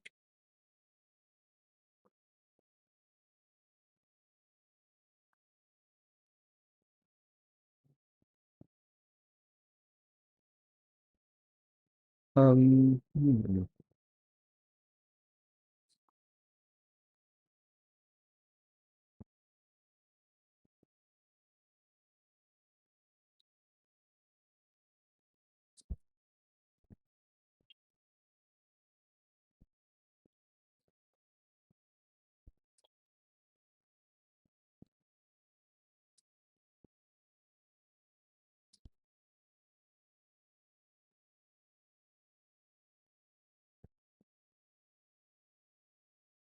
Yeah,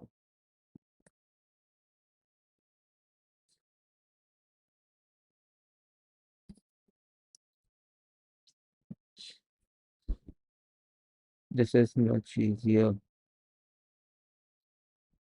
But let's first write the code for the query. Or basically, let's say like this query is also going to. Then we'll go for these two, but let's see. Get okay. So now we have public static static int query. We need the we need the array, we need query I, int query j. Qi qj is basically the left and right range, right? So from here we call the query util. What does this util have? The start position, the end position, and qi qj. Public static int query util int array int I int j int qi qj. Now we write the logic for this. Why is this an error? Oh,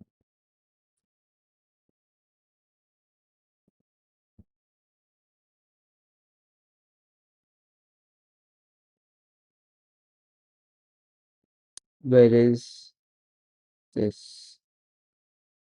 N is not a global variable. Whew. Okay. Okay. Int n equal to array dot length. Okay. Now this is interesting. We have three cases, right? This is we have three cases.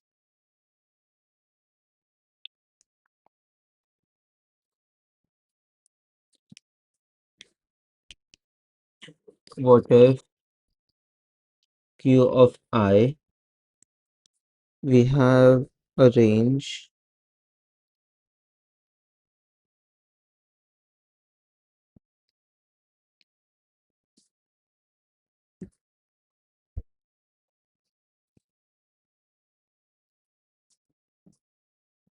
What if qi and qj start by SISJ? Let's just name that SISJ. So basically start j. If query j is less than start time. Yeah.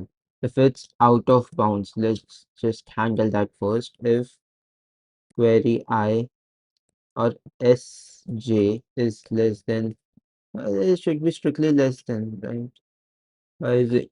If this is out of bounds or this, oops, qi is greater than if Sj is this, or Si is greater than equal to S starting j, this should be qj. If qj, yep, and qi is greater than or equal to Sj, just return 0. Mhm.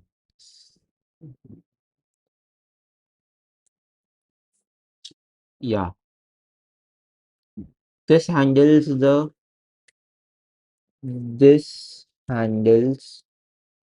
out of range, out of bounds error. If Now what if we have a segment and some part of it is in that range? I'll say if SI is greater than handle. Okay, here we handle if everything's inside. If everything's inside the range. Okay, so basically the main logic is to handle only three, no, the two important cases, which is if everything, like if q of I and q of j are just out of the range of si and sj, just return 0. And what if they are within the range? What if this is our si and sj and q and qj are within the bounds? So we return everything inside that part. What if qi is greater than equal to si, and qj is less than equal to sj? It means that they are within range.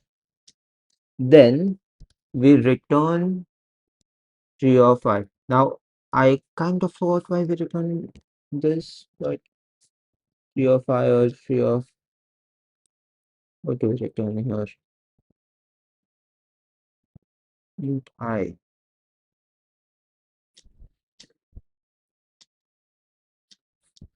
Oh, so we don't need this. We must have I here. Yeah,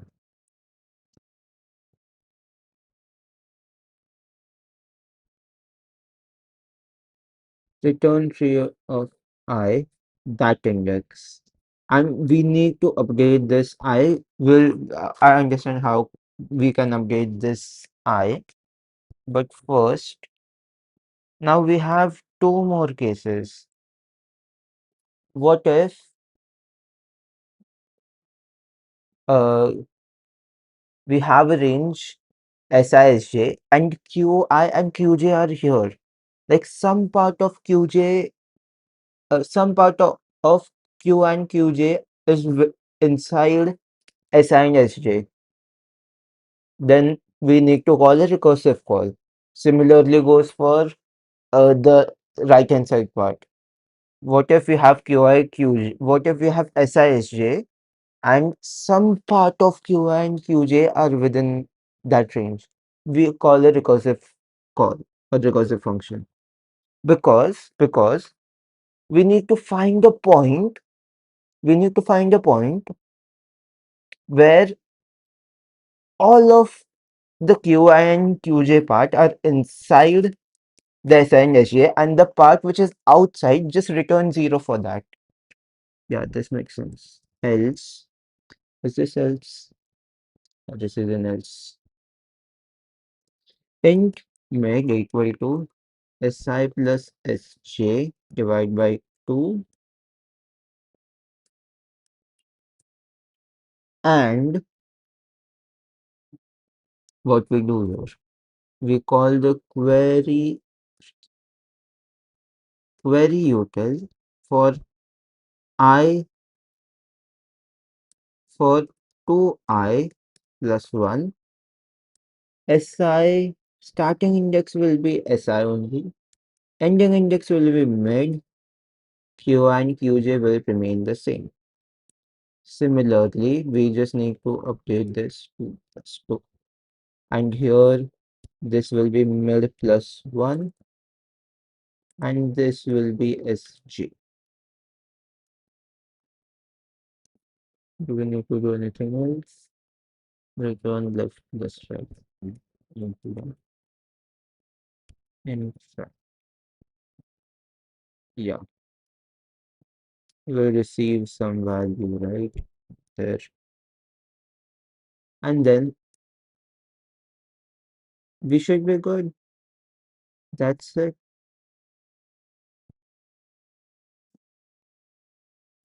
This handles the case where everything,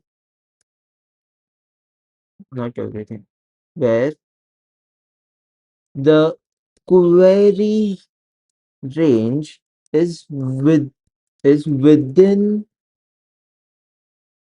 the bounds.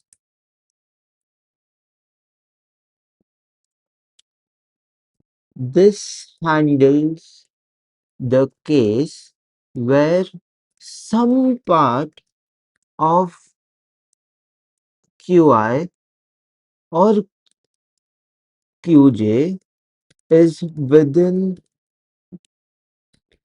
bounds and the rest is out of bounds. Mhm. Okay, we should be good. Okay,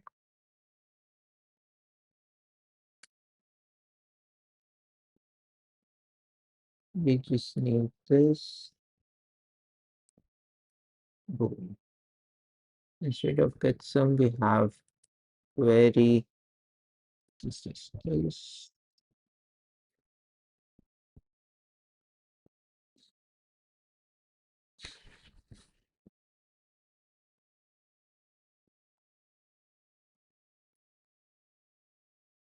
Let's run the code.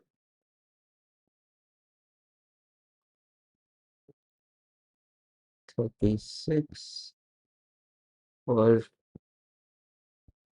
2 to 5. That's 2 to 5.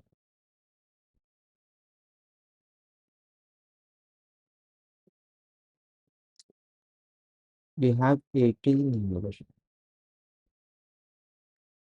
This should be n minus 1. Yeah.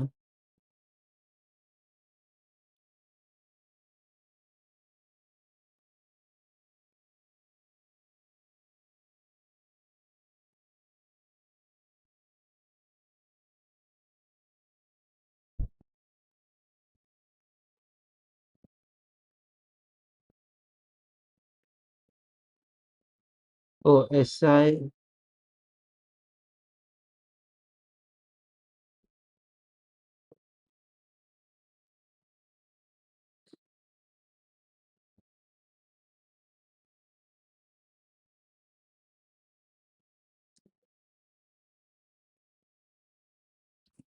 How is QI if QI is less than equal to SI and like I need to check that. One video.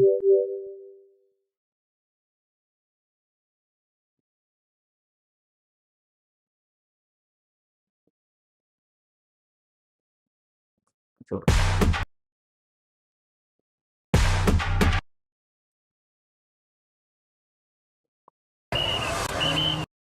Now if I try to run up the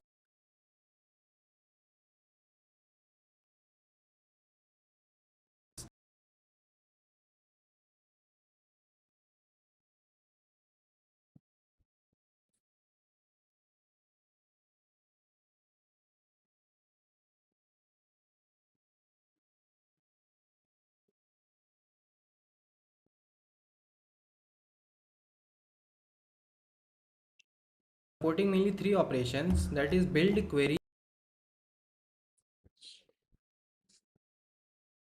and update. for query, just start this. If R is less than start or like this. If is yeah, this should be. test.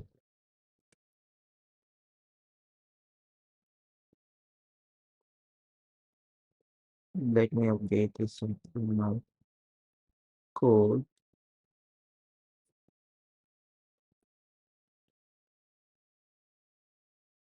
If L is less than equal to start.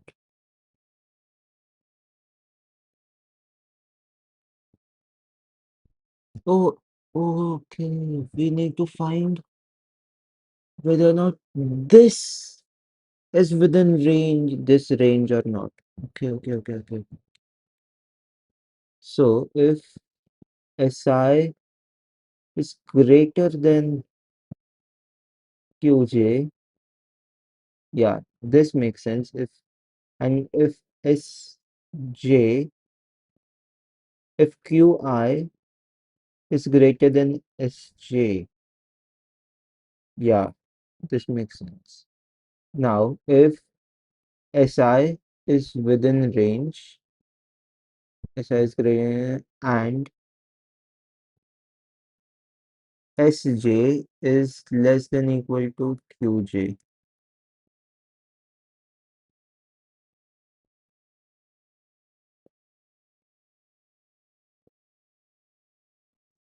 Yeah. Yeah, now this makes more sense why we return 3 or 5 here. Let's just run this code again and receive it in here again. Yep, this makes sense. Yeah, it doesn't matter if I add equals to or not here. which is the standard one.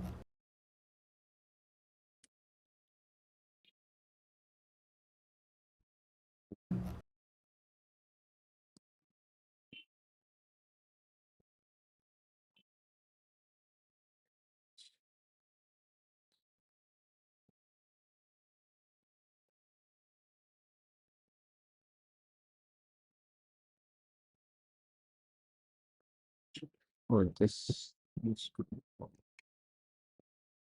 We are just building tree here. We have the query done. Okay, now we want to see Right? the update code.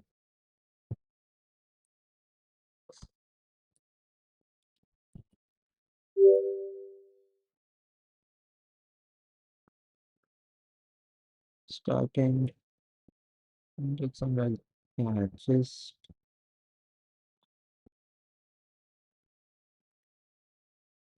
index.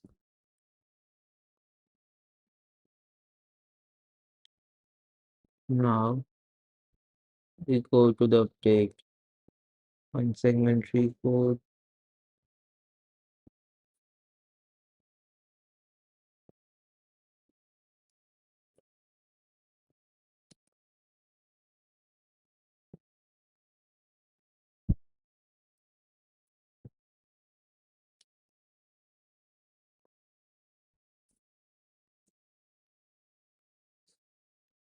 Starting index.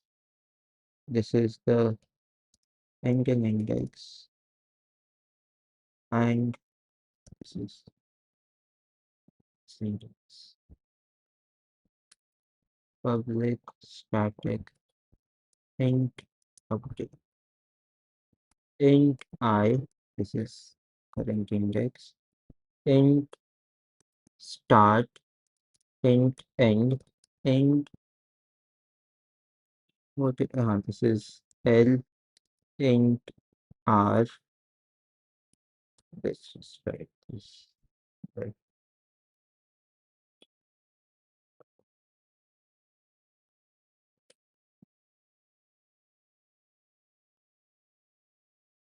Start and left, right. And we also need a value, right? Update. Yeah, index and value. We need the starting index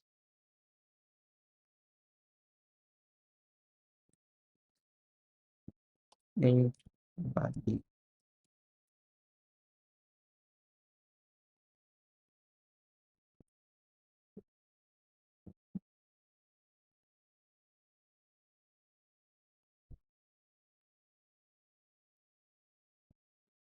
this index and value.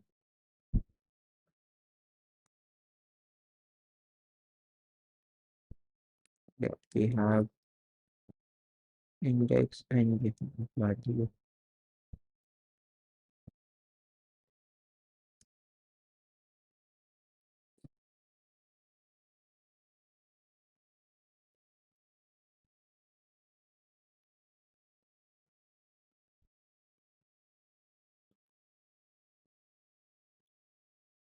If index is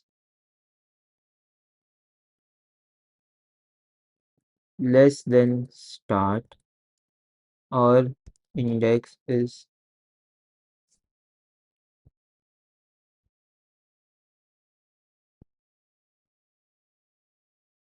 greater than end, return.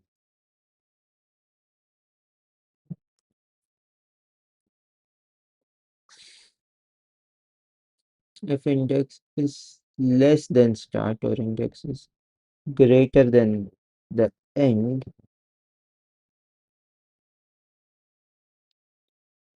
I just return. Otherwise, end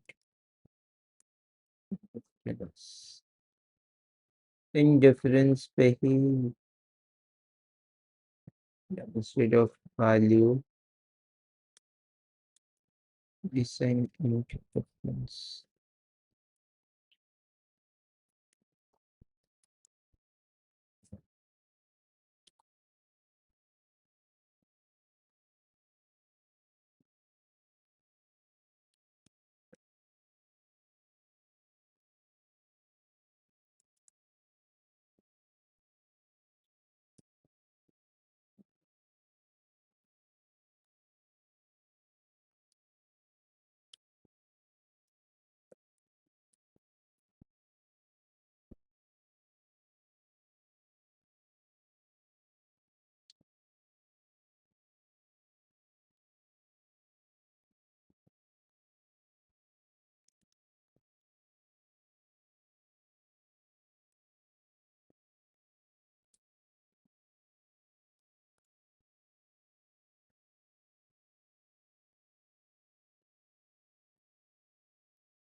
I start end left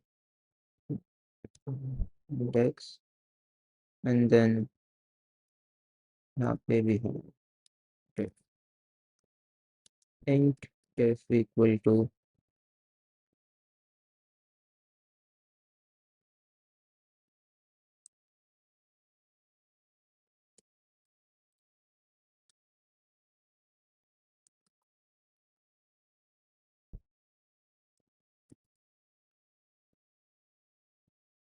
array of IDX minus value.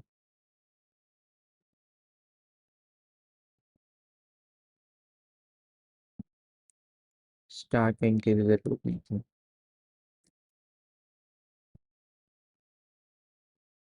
This is 0. This is n minus 1. Int n equal to array dot length. Okay. We have this. Otherwise, just add the difference at this index.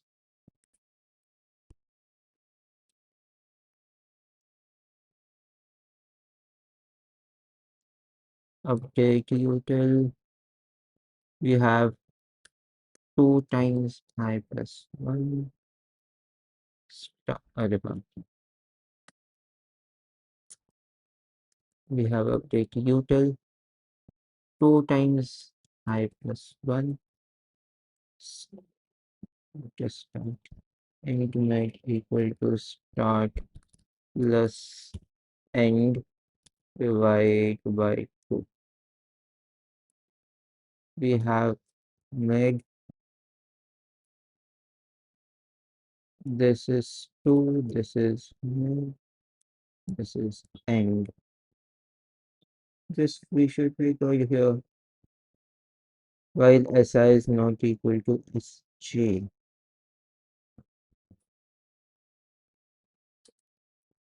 If SI is not equal to SJ, then perform these operations. What is SI? This is start and this is end. Yeah, because those are they are individual things, right? Like they are not a part of any sub-arrays. Yeah, this makes sense. What is the error here?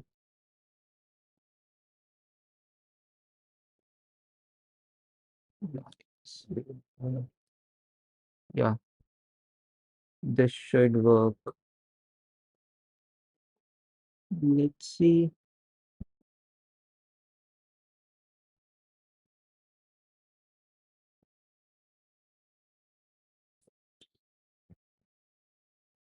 Update zeroth index. Sorry, update second index. 2. This actually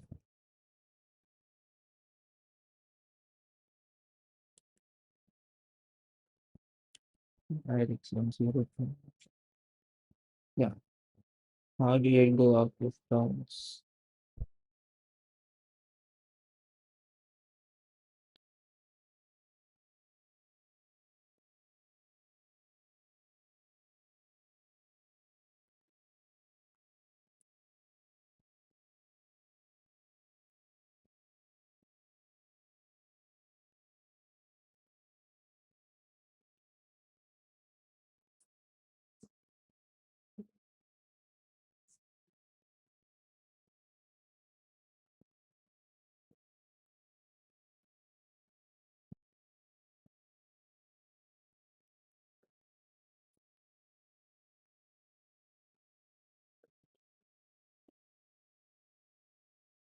Index is reference.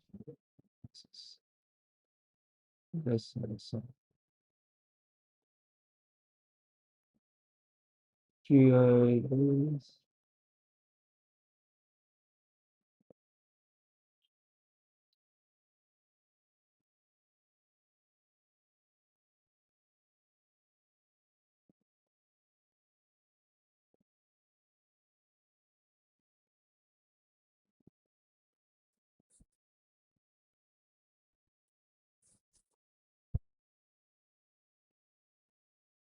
why did it go out of bounds?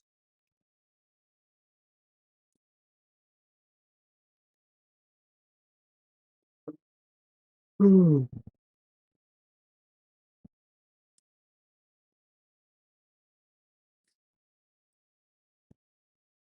My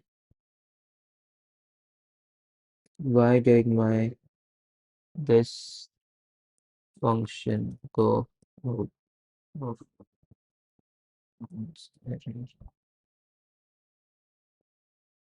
Um, throw. Okay, one second.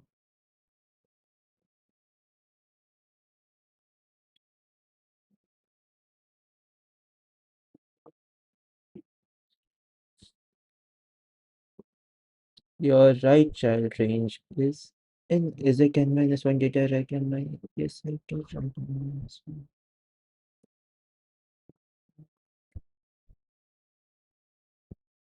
Oh,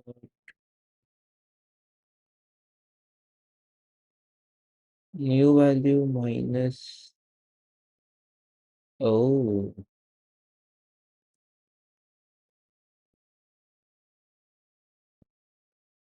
mid index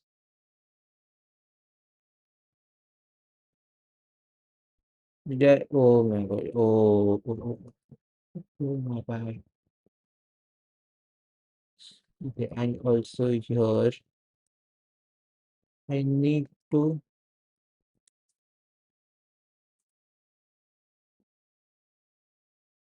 value this array of index of that particular index equal to the. Okay, this should work. Okay.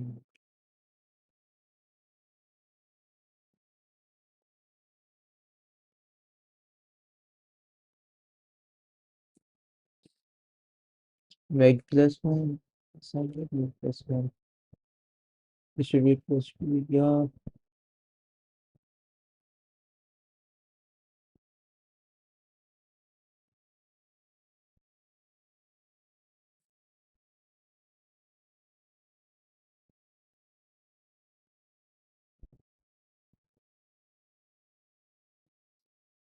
spell like is throwing that error.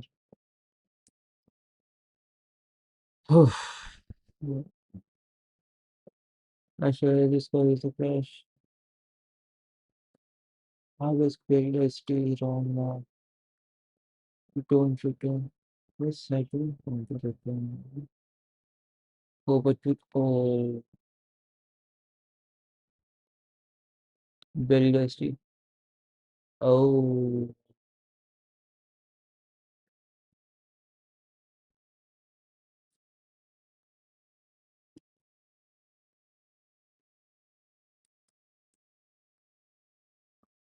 this should, this should work. Yeah, it does.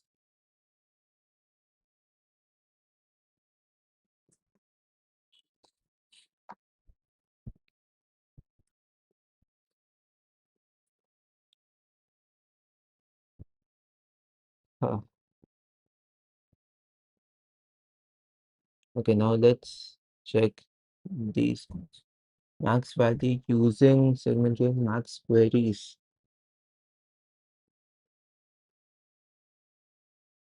Oh, oh, just get the max. Just update this to max. Update util. This is this. This should be max. Okay, just write max instead of adding it. Get max value util. The util function will be exactly the same. If it's out of bounds, yeah, return the negative, return less, like minimum value, min value. And here, instead of adding, just return the max. Max value queries. This is the same. Yeah. Okay. Okay. Yeah, this is pretty easy. Yeah. Okay, cool.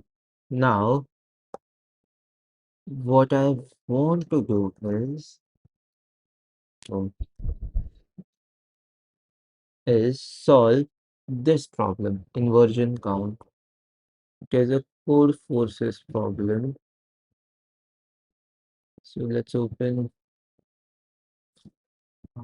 by reading this. Wait, let's solve some code forces problems, right? But before that, before that, I I need to take a break. Yeah, I will be back soon.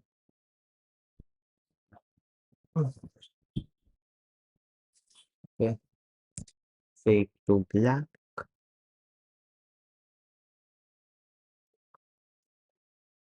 Okay, I'm back. Hmm. So I was going to solve this problem. Hmm, let me pull the problem.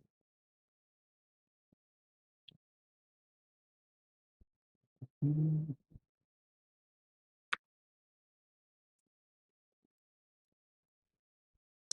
It is a code forces problem.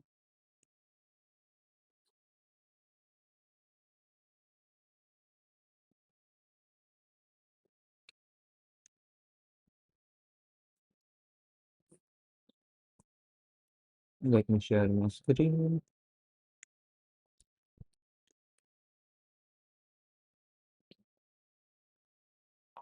Was it?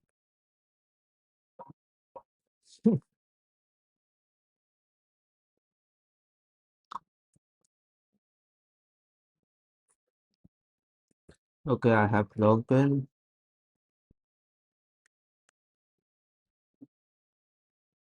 Hmm.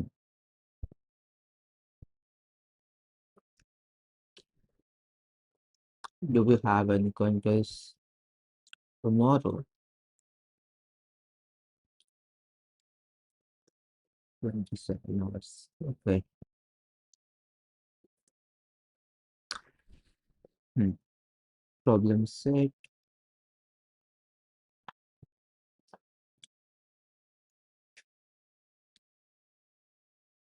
Let me search the problem.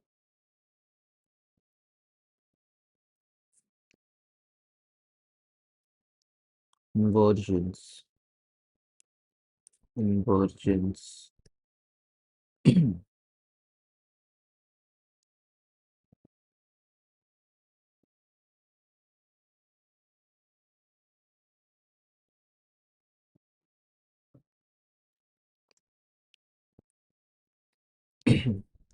Okay, don't want this.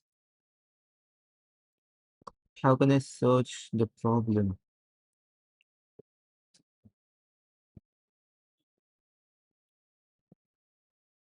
Inversions. Not this. Yeah.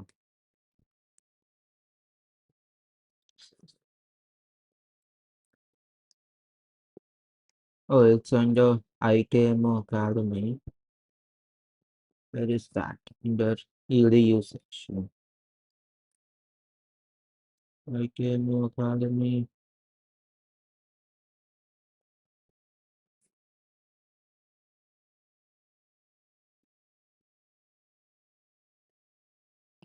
File course segmentation. This is step 3.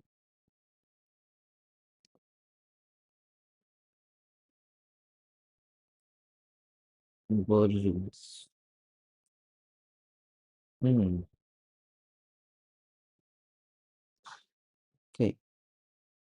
Given a permutation Pi of n elements, find for each I the number of j such that j is less than I, but P of j is greater than P of I. Hmm.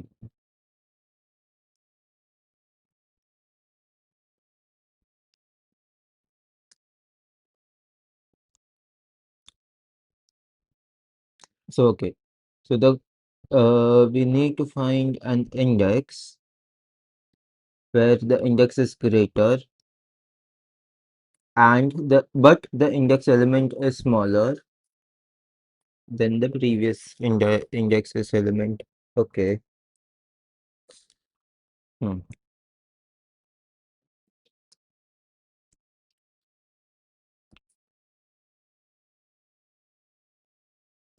1 to n.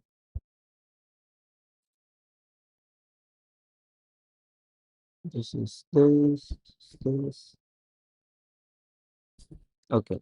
So for 1, we have one element that is greater than it. For 3, we have again only one, this one. For 5, we don't have any number greater than that. For 2, we don't have any number greater than that. Okay. So instead of finding, hmm, no, we need to find number of elements that is greater on the left side. Okay, I think I can solve this problem using Fenwick tree.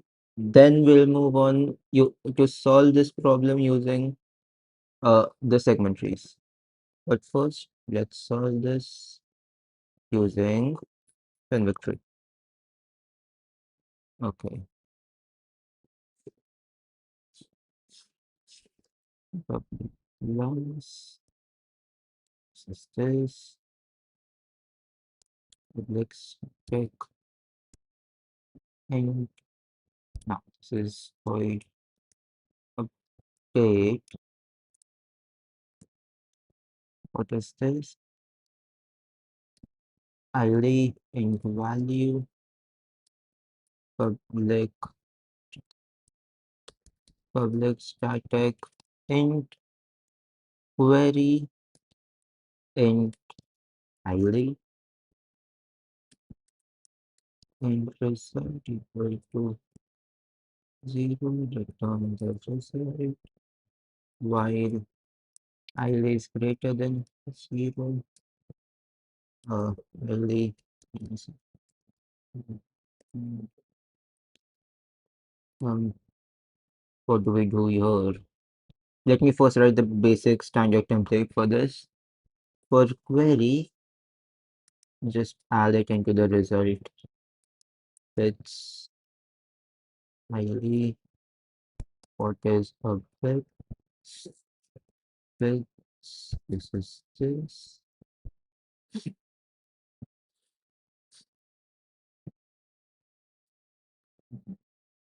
We'll take only one input, right? Oh, that's the question.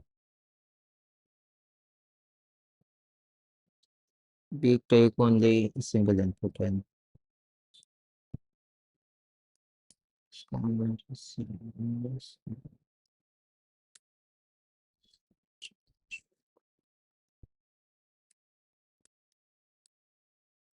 system.in is int n equal to c dot next c dot close, and then just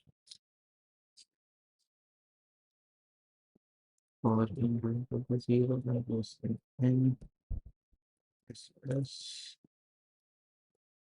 int array new int n right of I int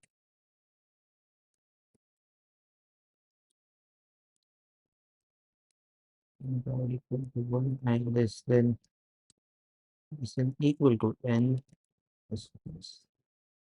Before that, initialize bits with this.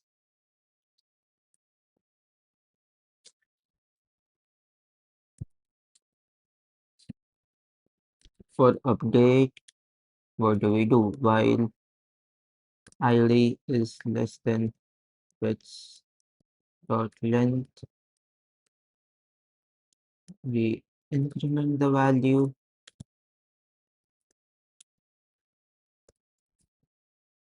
and also increment the bits value. Okay, now for int I, we first check the query, right? Okay, array of I minus 1 equal to query of what what is the range of the numbers. Well, basically, how big can n get? 10 power 5. So, okay, so we need to set a limit which is equal to int size will be n size equals to 1 2 3 1 2 3 4 5.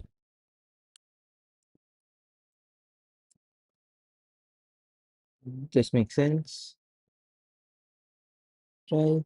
So 10 power 5 plus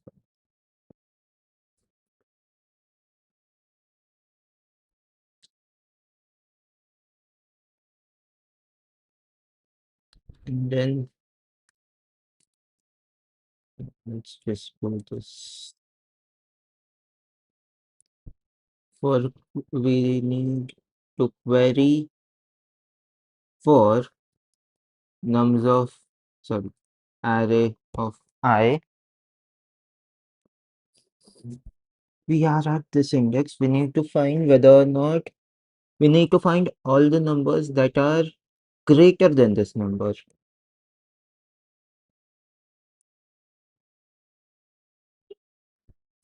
That are greater than this number. Okay. Then we update our this value. What value? This index. No. Index will be this int temp equal to array of I minus 1. Temp with what was the value? No, this was no, the value will be was incremented by 1.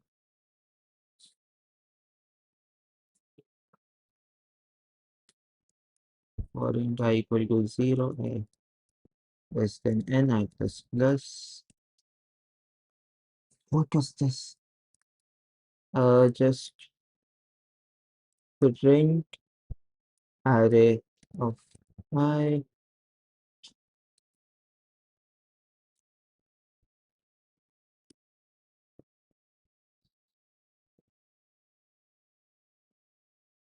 Oh wait, why am I doing this? Yeah.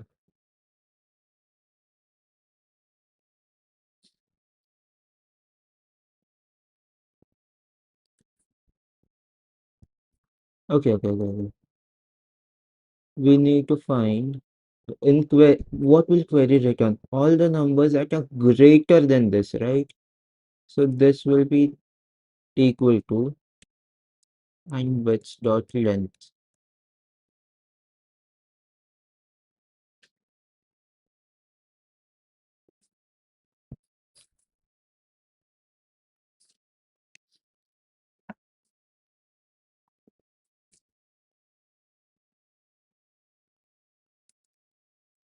right?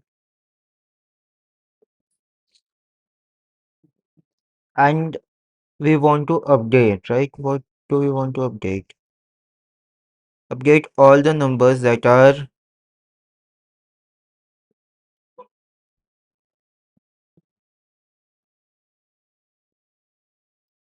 we are at suppose we are at 3.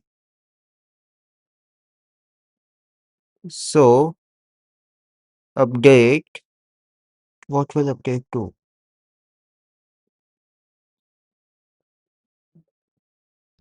Update into all the numbers that are less than 3. Just increment it by 1.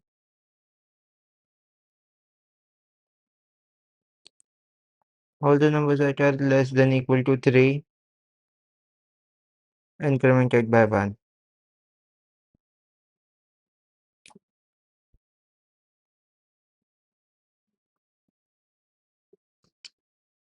Let's see. How is this going out of error? Out of index?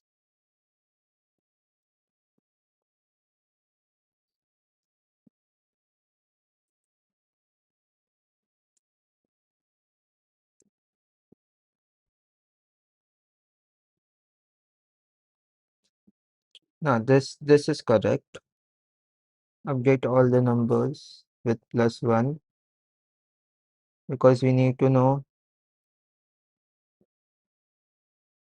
because this number will affect all the other numbers, which means it will tell us that we have a number which is less. So now we need to do this. We need to do this. But yeah, how do I fix this error? Five, five.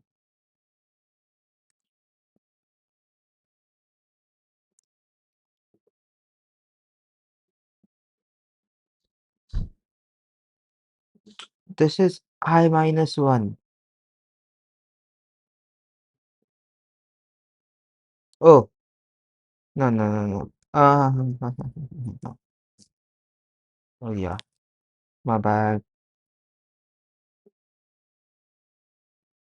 What if I did this? I just want to understand if my logic is correct or not, or it just that it passed. Yeah, this will fail, obviously. And then this is 0, this is minus, this will fail. Perfect. So I was correct.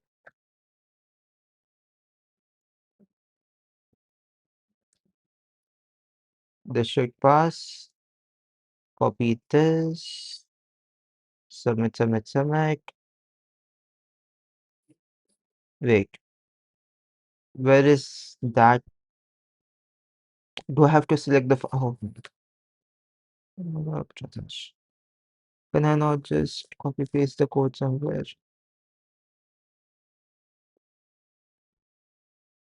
Submit. Yeah, anywhere. Yes, thank God. Submit.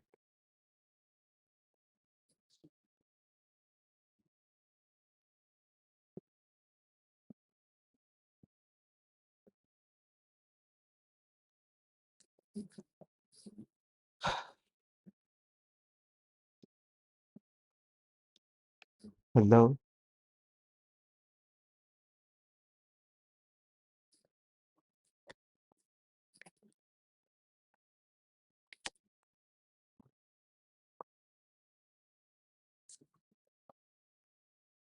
Yes. Nice.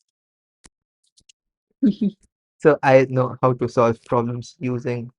Nah, I don't. Nah, I don't know how to solve problems using Fenwick, but I can solve problems using Fenwick. Like this is the easiest problem. So I don't know if I can consider like I can solve the Fenwick tree problems or not. But now let's solve this problem using a segment tree,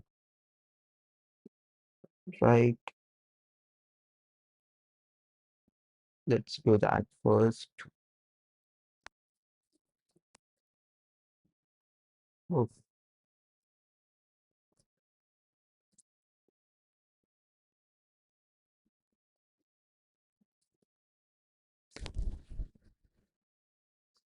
GitHub.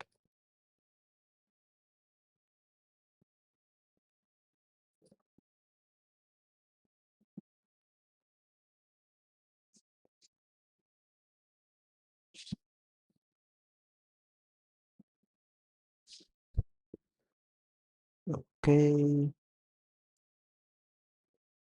Done. What was I gonna do? Yeah, solve this using segment trees. Do I have to? And I will just comment this code. Then pick tree, and now using segment tree. Okay. So Should I write the segmentary code from the basics? Probably not, right? That's a waste of time. I can do that, but at some other point of time. Not right now. Get this. Why do I have this here?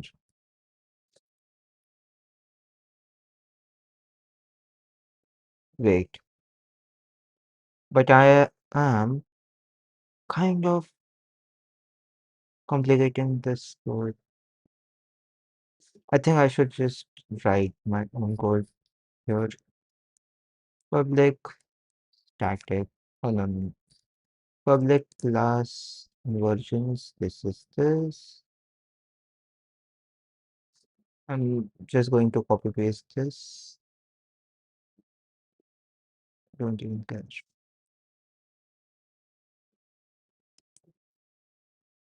Perfect.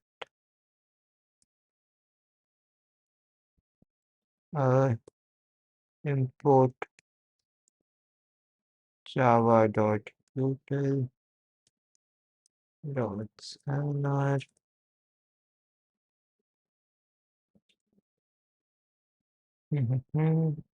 Okay, so I have taken in the input as of now. Ah, let's build a segment tree. Public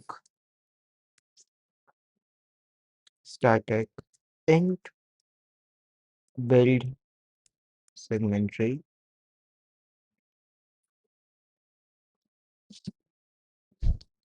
Before that, I need oh my god, static int tree. Right? We don't know the size yet. Public static init. Let's just do this. 3 equal to new int 4 times n. For build st, what do we need? Public static void.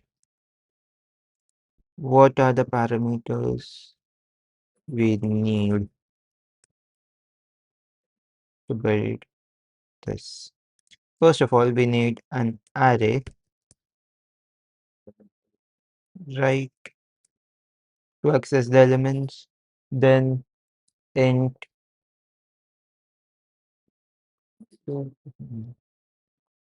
that index for the tree. Then what do we need? Int. Do we need the start? Yeah, we need basically left, and let's just name this start end, and we should be good. Build st. We have current index which is 0, start is also 0, and build up to n minus 1.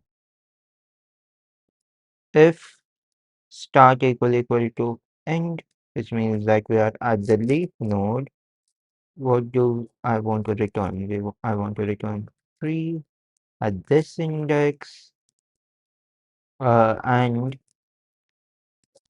array at this start. At the end, I want to return the tree at this index, where tree of 2 into I plus 1 plus tree into 2 into I plus 2. Build st, this is this. But first, int mil equal to start plus end divide by 2. Then build st. Okay, this will be 2 into I plus 2. This is 2 into I plus 1. This is mid. This will be mid plus 1. And we should be good. Public static. This is the build. Now we want for queries. Or should, for queries. Query int n. No. What do we need?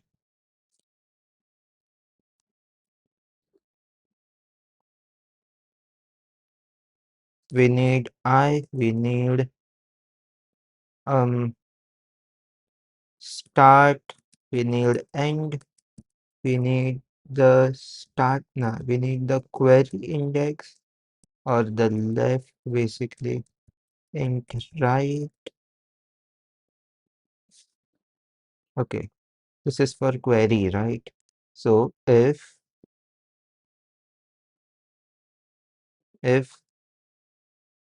right is less than start, or if left is greater than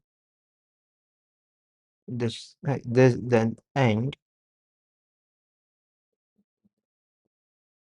left is greater than end, yeah, just return 0. Else if what do we check here? Then it's very intimate equals to start plus n divided by 2.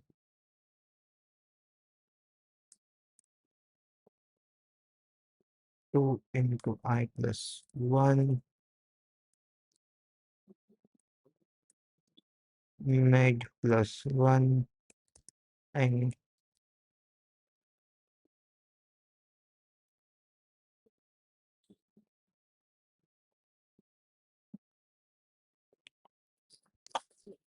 what do tree of I equal to int left, int right. Now this is for update,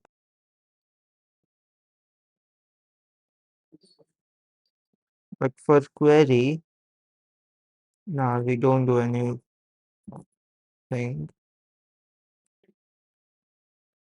Right? Just check this. Just do this. That's it.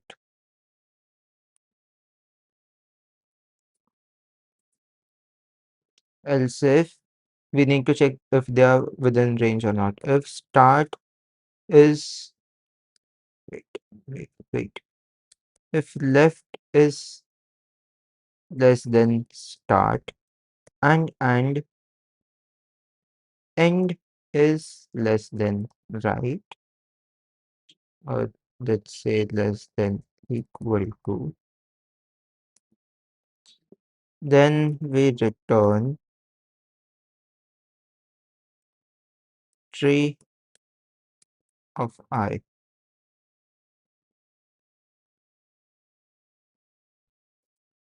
Hmm.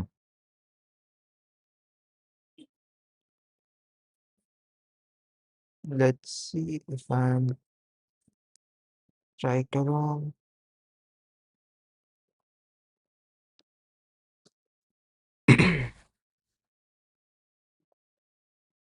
Oh, we do return. Yeah, we return left, less right.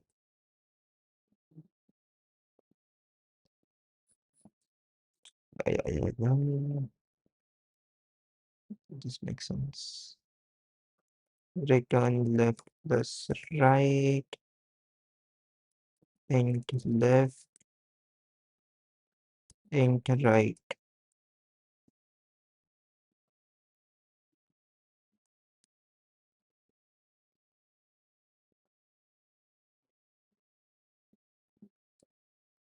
Um,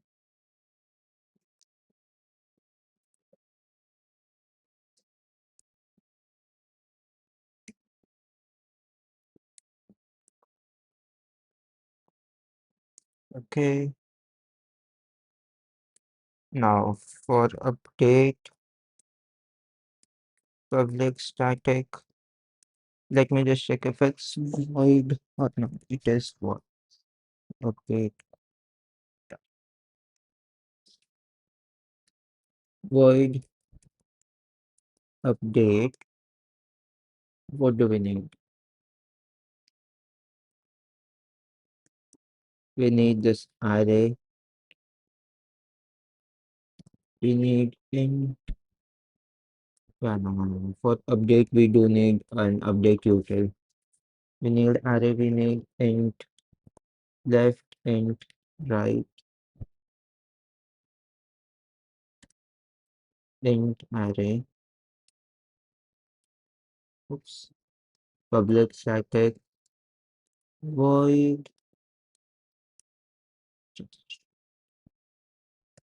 update util. We have int I. Let me check if I'm recording or not. I'm in streaming. Sharing my screen. Ah, okay. Int we have int I. Then what do we have? We have int I. We have int start. We have end. We have IDX and we have the value. Now array of I equal to um array of I equal to not I of okay. We for update we don't need this. We need IDX and we need value. For this index, what do we want to do is to update array of IDX minus this. Uh,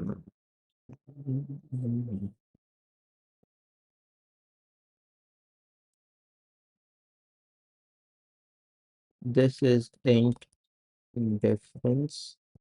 Now array of IDX equals to value. Now just call this. We have 0, starting is 0, end is n minus 1, index is index value. Now value will be diff.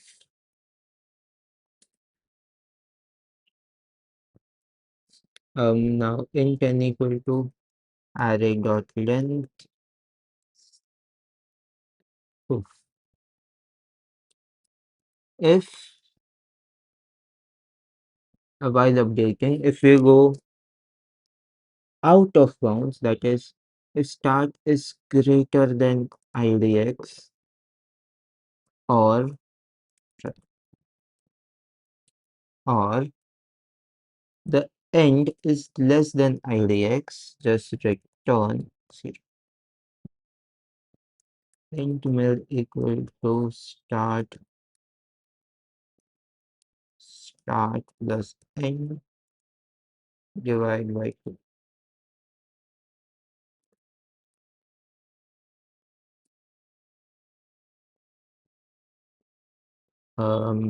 Just return. If start is not equal to end, then we call this function update util. This will be 2 into I plus 1. Start will be start and will be mid. It will remain same. This is mid plus 1.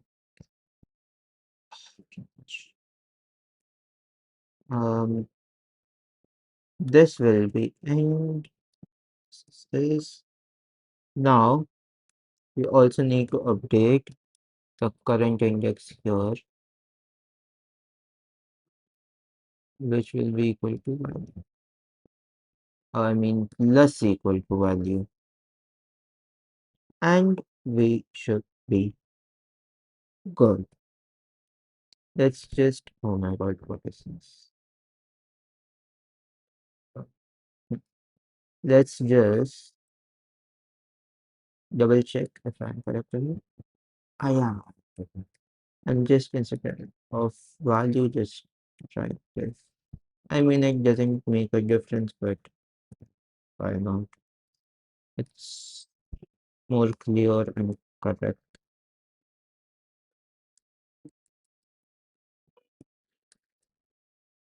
Now, now, what do I want to do? I want to find the number of elements that are greater than my current element on the left hand side. On the left hand side, the number of elements that are greater than my current element. I equal to 0, I less than n, minus plus.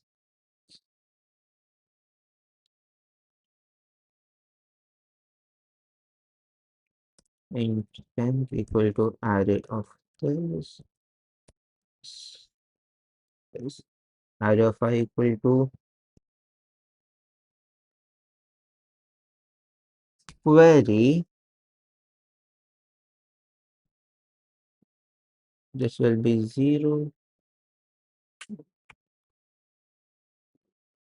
The start index will be 0. End index will be n minus 1. Left um, left will be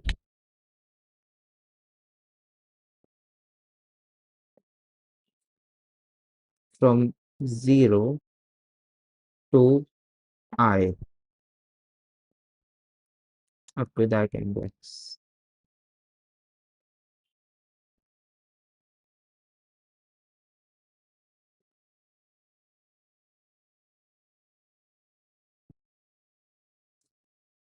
Or I minus 1 to I minus 1.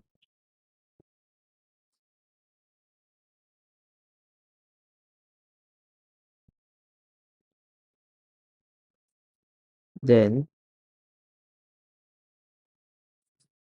just update for this array at this index, and the value will be 10.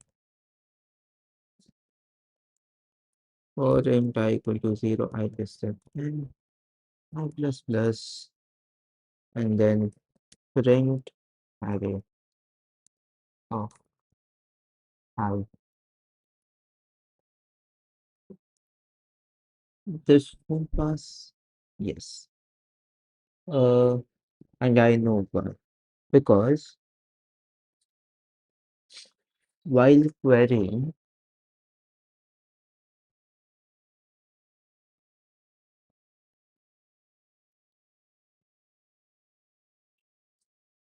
let's check the solution. From 1 to this. We are looking for 100. Like I understand why this is wrong, but let me just check the code. Second array. So let us say that give it a name of second array only like this. So Yeah. Initialize this by the initialize the size with the size of the maximum number present in the array. Yep. So before calling this max int maximum integer dot new value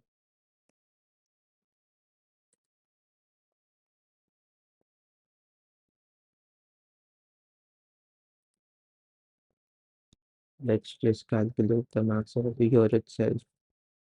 Math dot max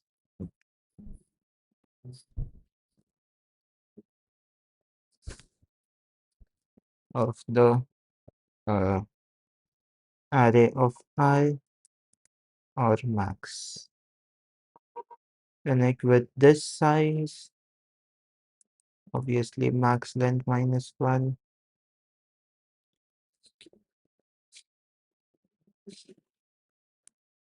Run the loop for this. Okay. From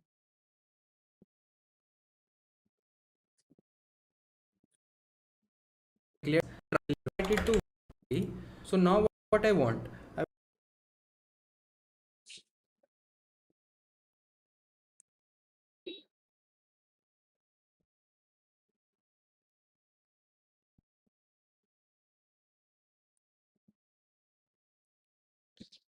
um nums of 0 equal to 1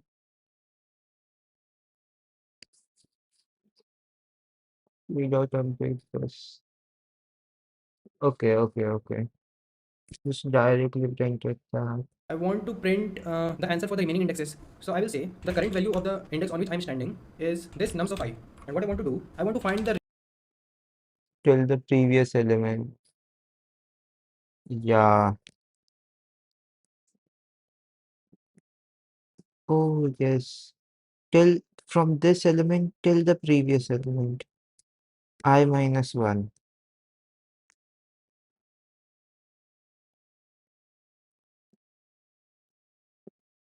range sum. I want to find the range sum starting from The value will be, the index will be 10, value will be 1. this current plus 1 till the last index, that is the maxi. Find the maximum numbers. Okay.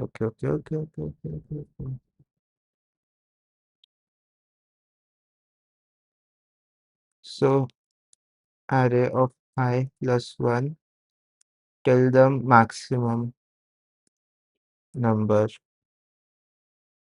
Value that we calculated above. Yes. What is this?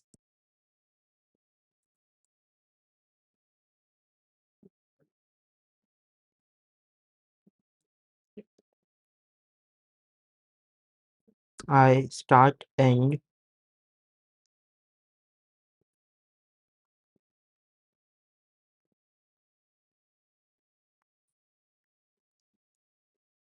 start and end. End will be max. In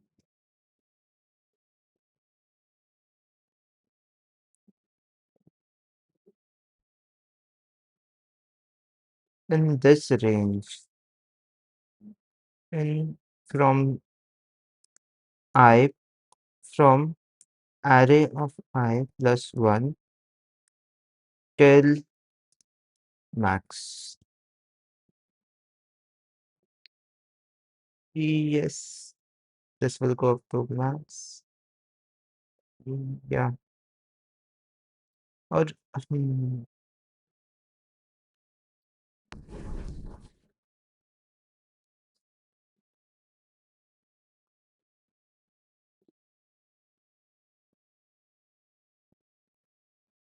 yeah, we are not accessing the array here anywhere.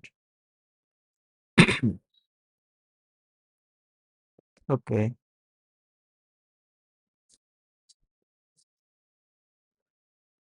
Yes.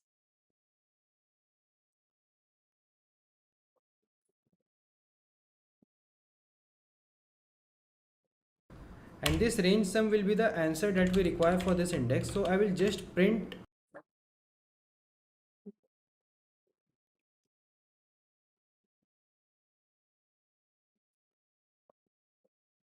to the next index. We will again update the status of the current element in the second array and the segment tree as we just did above, right? Just do the same thing here. here. So I will say second array of this nums of I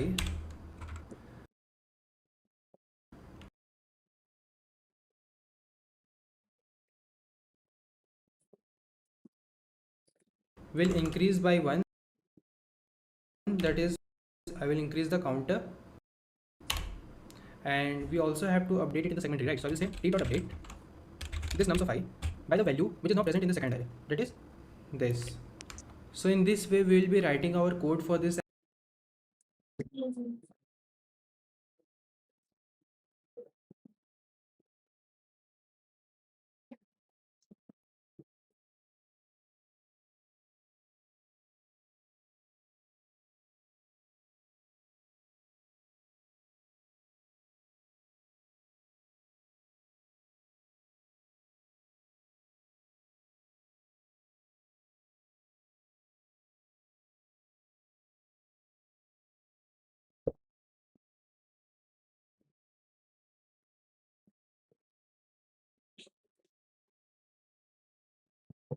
approach.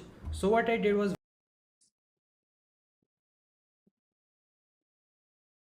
very simple, that I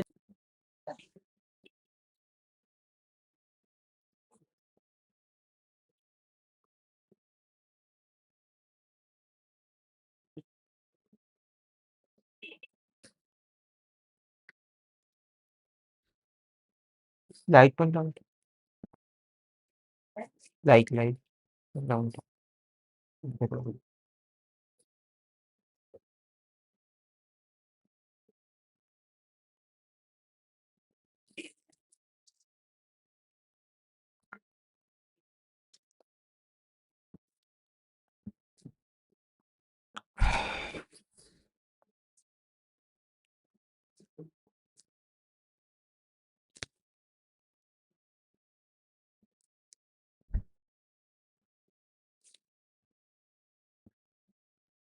This range, this range.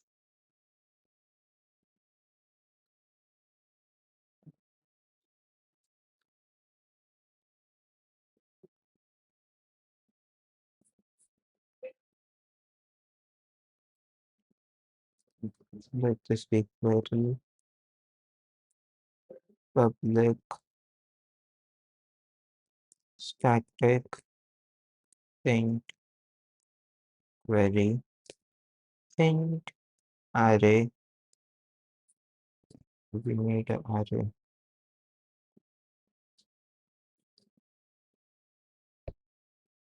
segment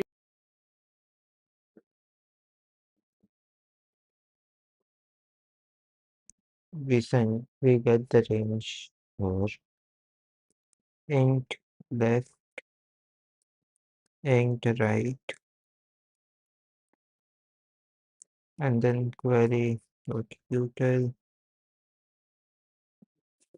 will return 0,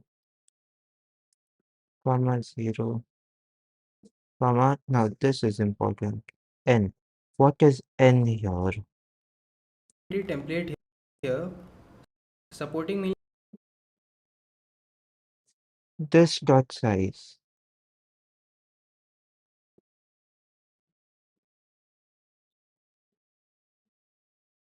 So this will be equal to max.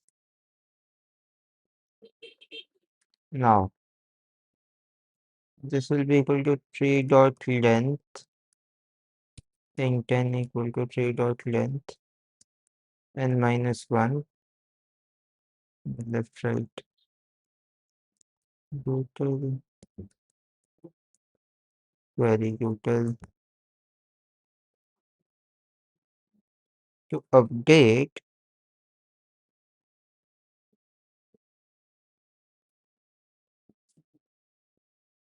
only 3 operations, that is build.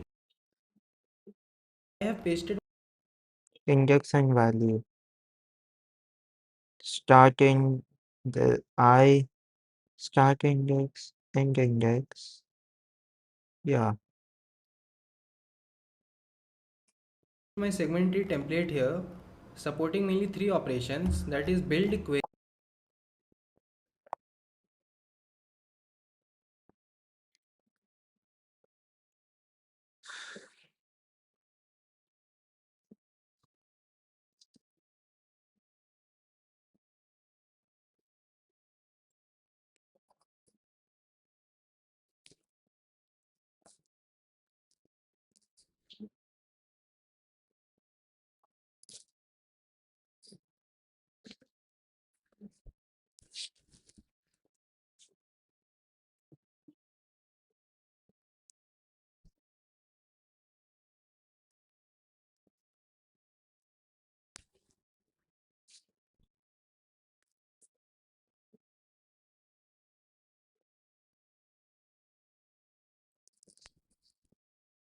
Okay, this is a better template for update than that.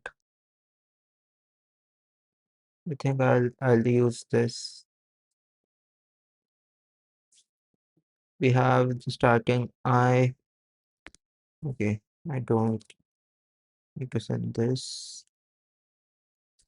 This is bullshit. Just send the value int n equal to 3 dot length.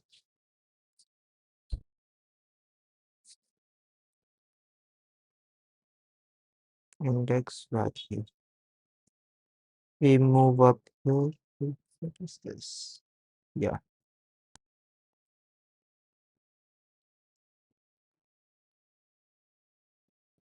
return.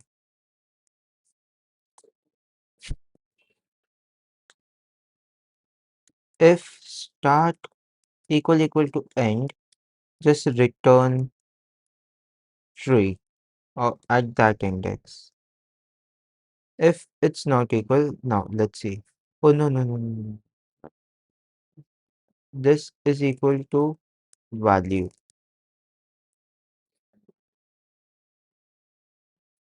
And we don't return, we just update the value.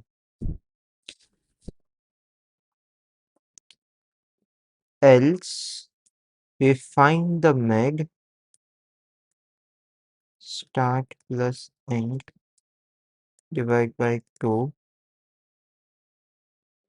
and if id wait, yeah, if idx is less than mid, then update util. This is 0, this will be start up to mid, and rest will remain same. Else update util. Oh wait, this is 2 into I plus 2. This will be 2 into I plus 1. Start will be mid plus 1, and rest will remain the same. Now update the tree at this index. 2 into I plus 1 and 2 into I plus 2. That's it. Yeah. This looks literally looks like a binary search. It's that easy. Yeah. Uh-huh. This is correct. Okay.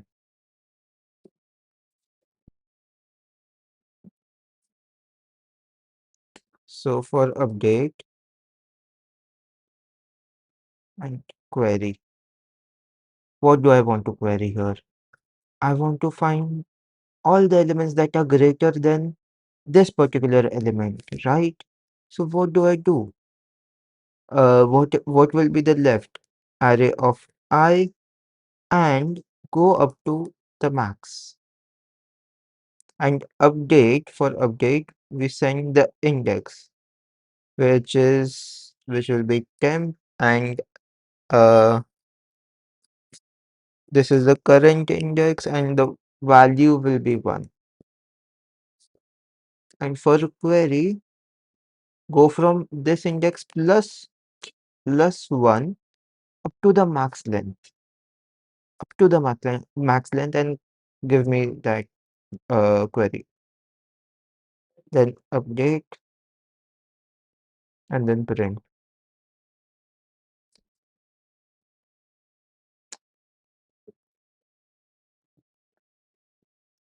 So this will be n minus 1.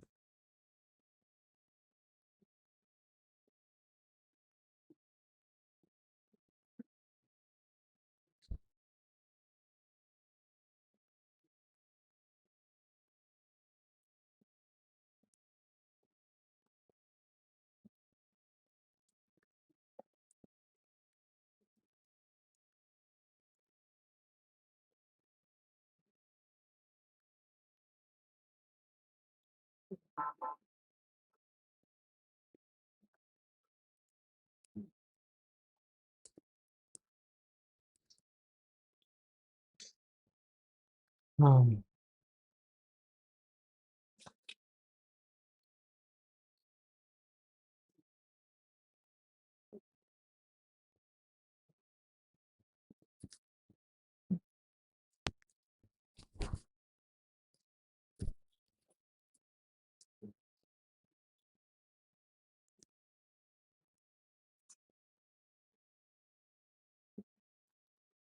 um,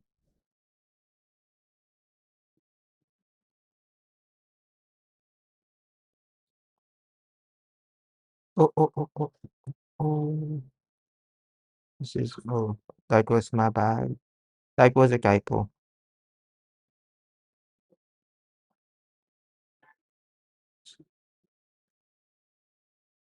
0 to original n. Now, what do you mean by original n?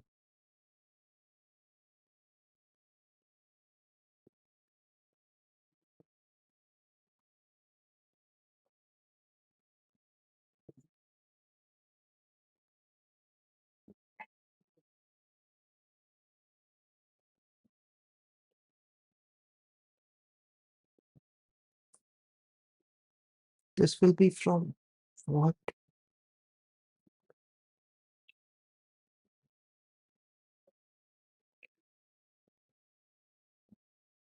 Value equals to this, query value, comma n. Yeah, this is the range.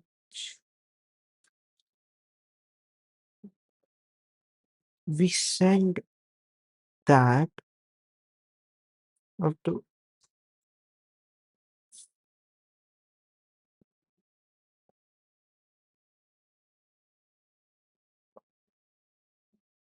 this is so dumb.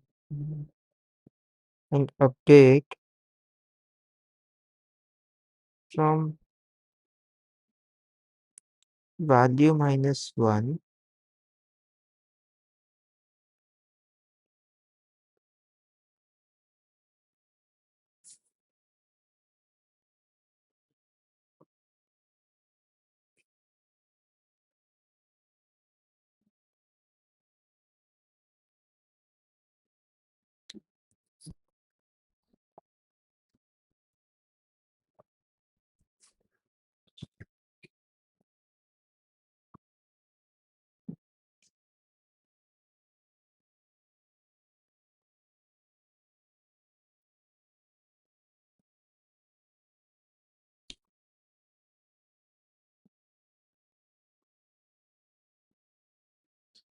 till n, not up to. Let's just apply, apply.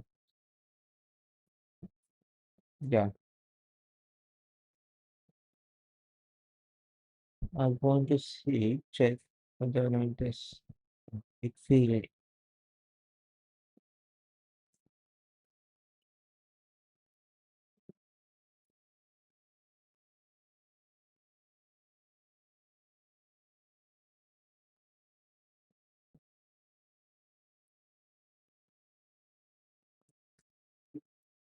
Why did this code fail?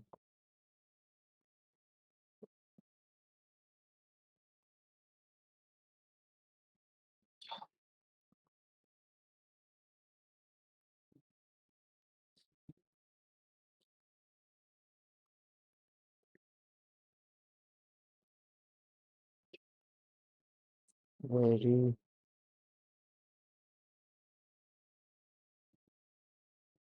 it's just very slow.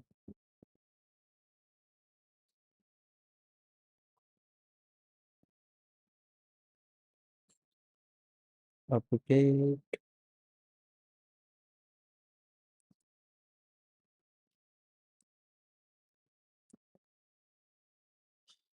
mm,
Okay, I should bear this.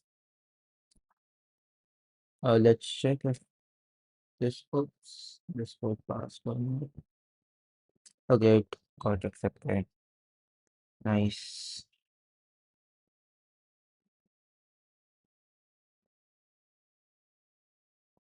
Hold on. Yes. Let's see. What's the next problem?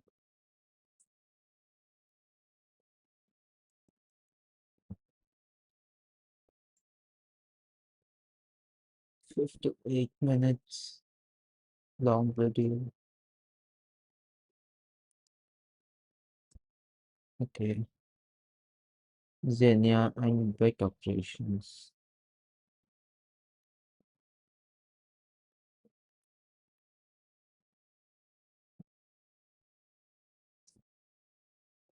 This problem is the reverse version of the previous one. There was a permutation. For each I, we wrote down the numbers AI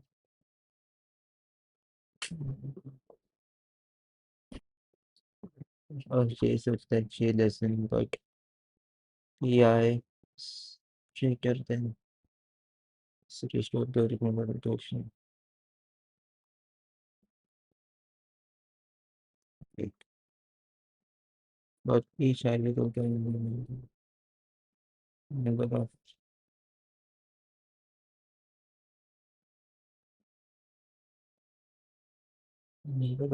J such that J is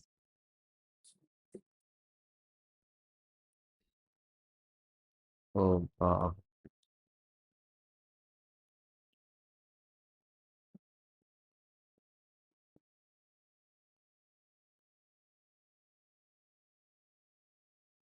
this got accepted.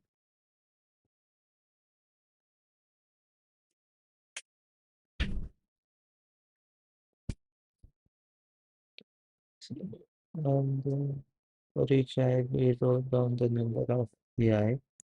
Number of J such that J less than I.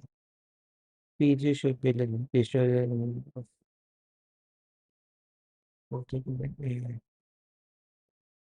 The first line contains the relation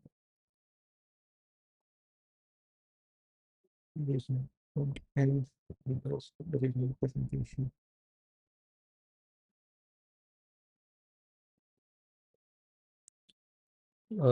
Zero, yeah, one, two,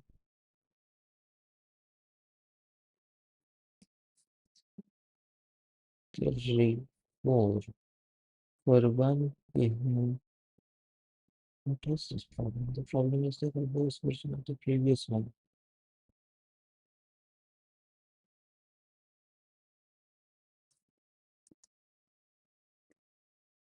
Explain this problem in detail.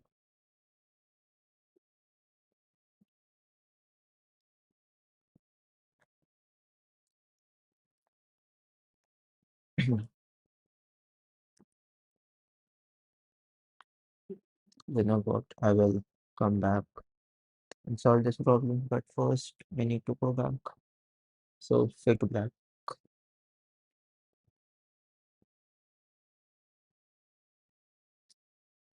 Okay. I think I'll leave now and record my stream. Record my coach chef contest video because I'll become a 2-star today and I want to upload a video of it. I tried figuring out how can I upload my stream content directly to YouTube, like cut a part of it and make a YouTube video out of it. But I'll not figure that out as of now. We'll do that later. I need to fix my this video resolution thing as well. I have 10 minutes I need to speak with. I'll be recording and most probably after that I'll not stream. I'll stream tomorrow. We'll continue with segment trees and Fenwick trees. And yeah, that's it. I'll leave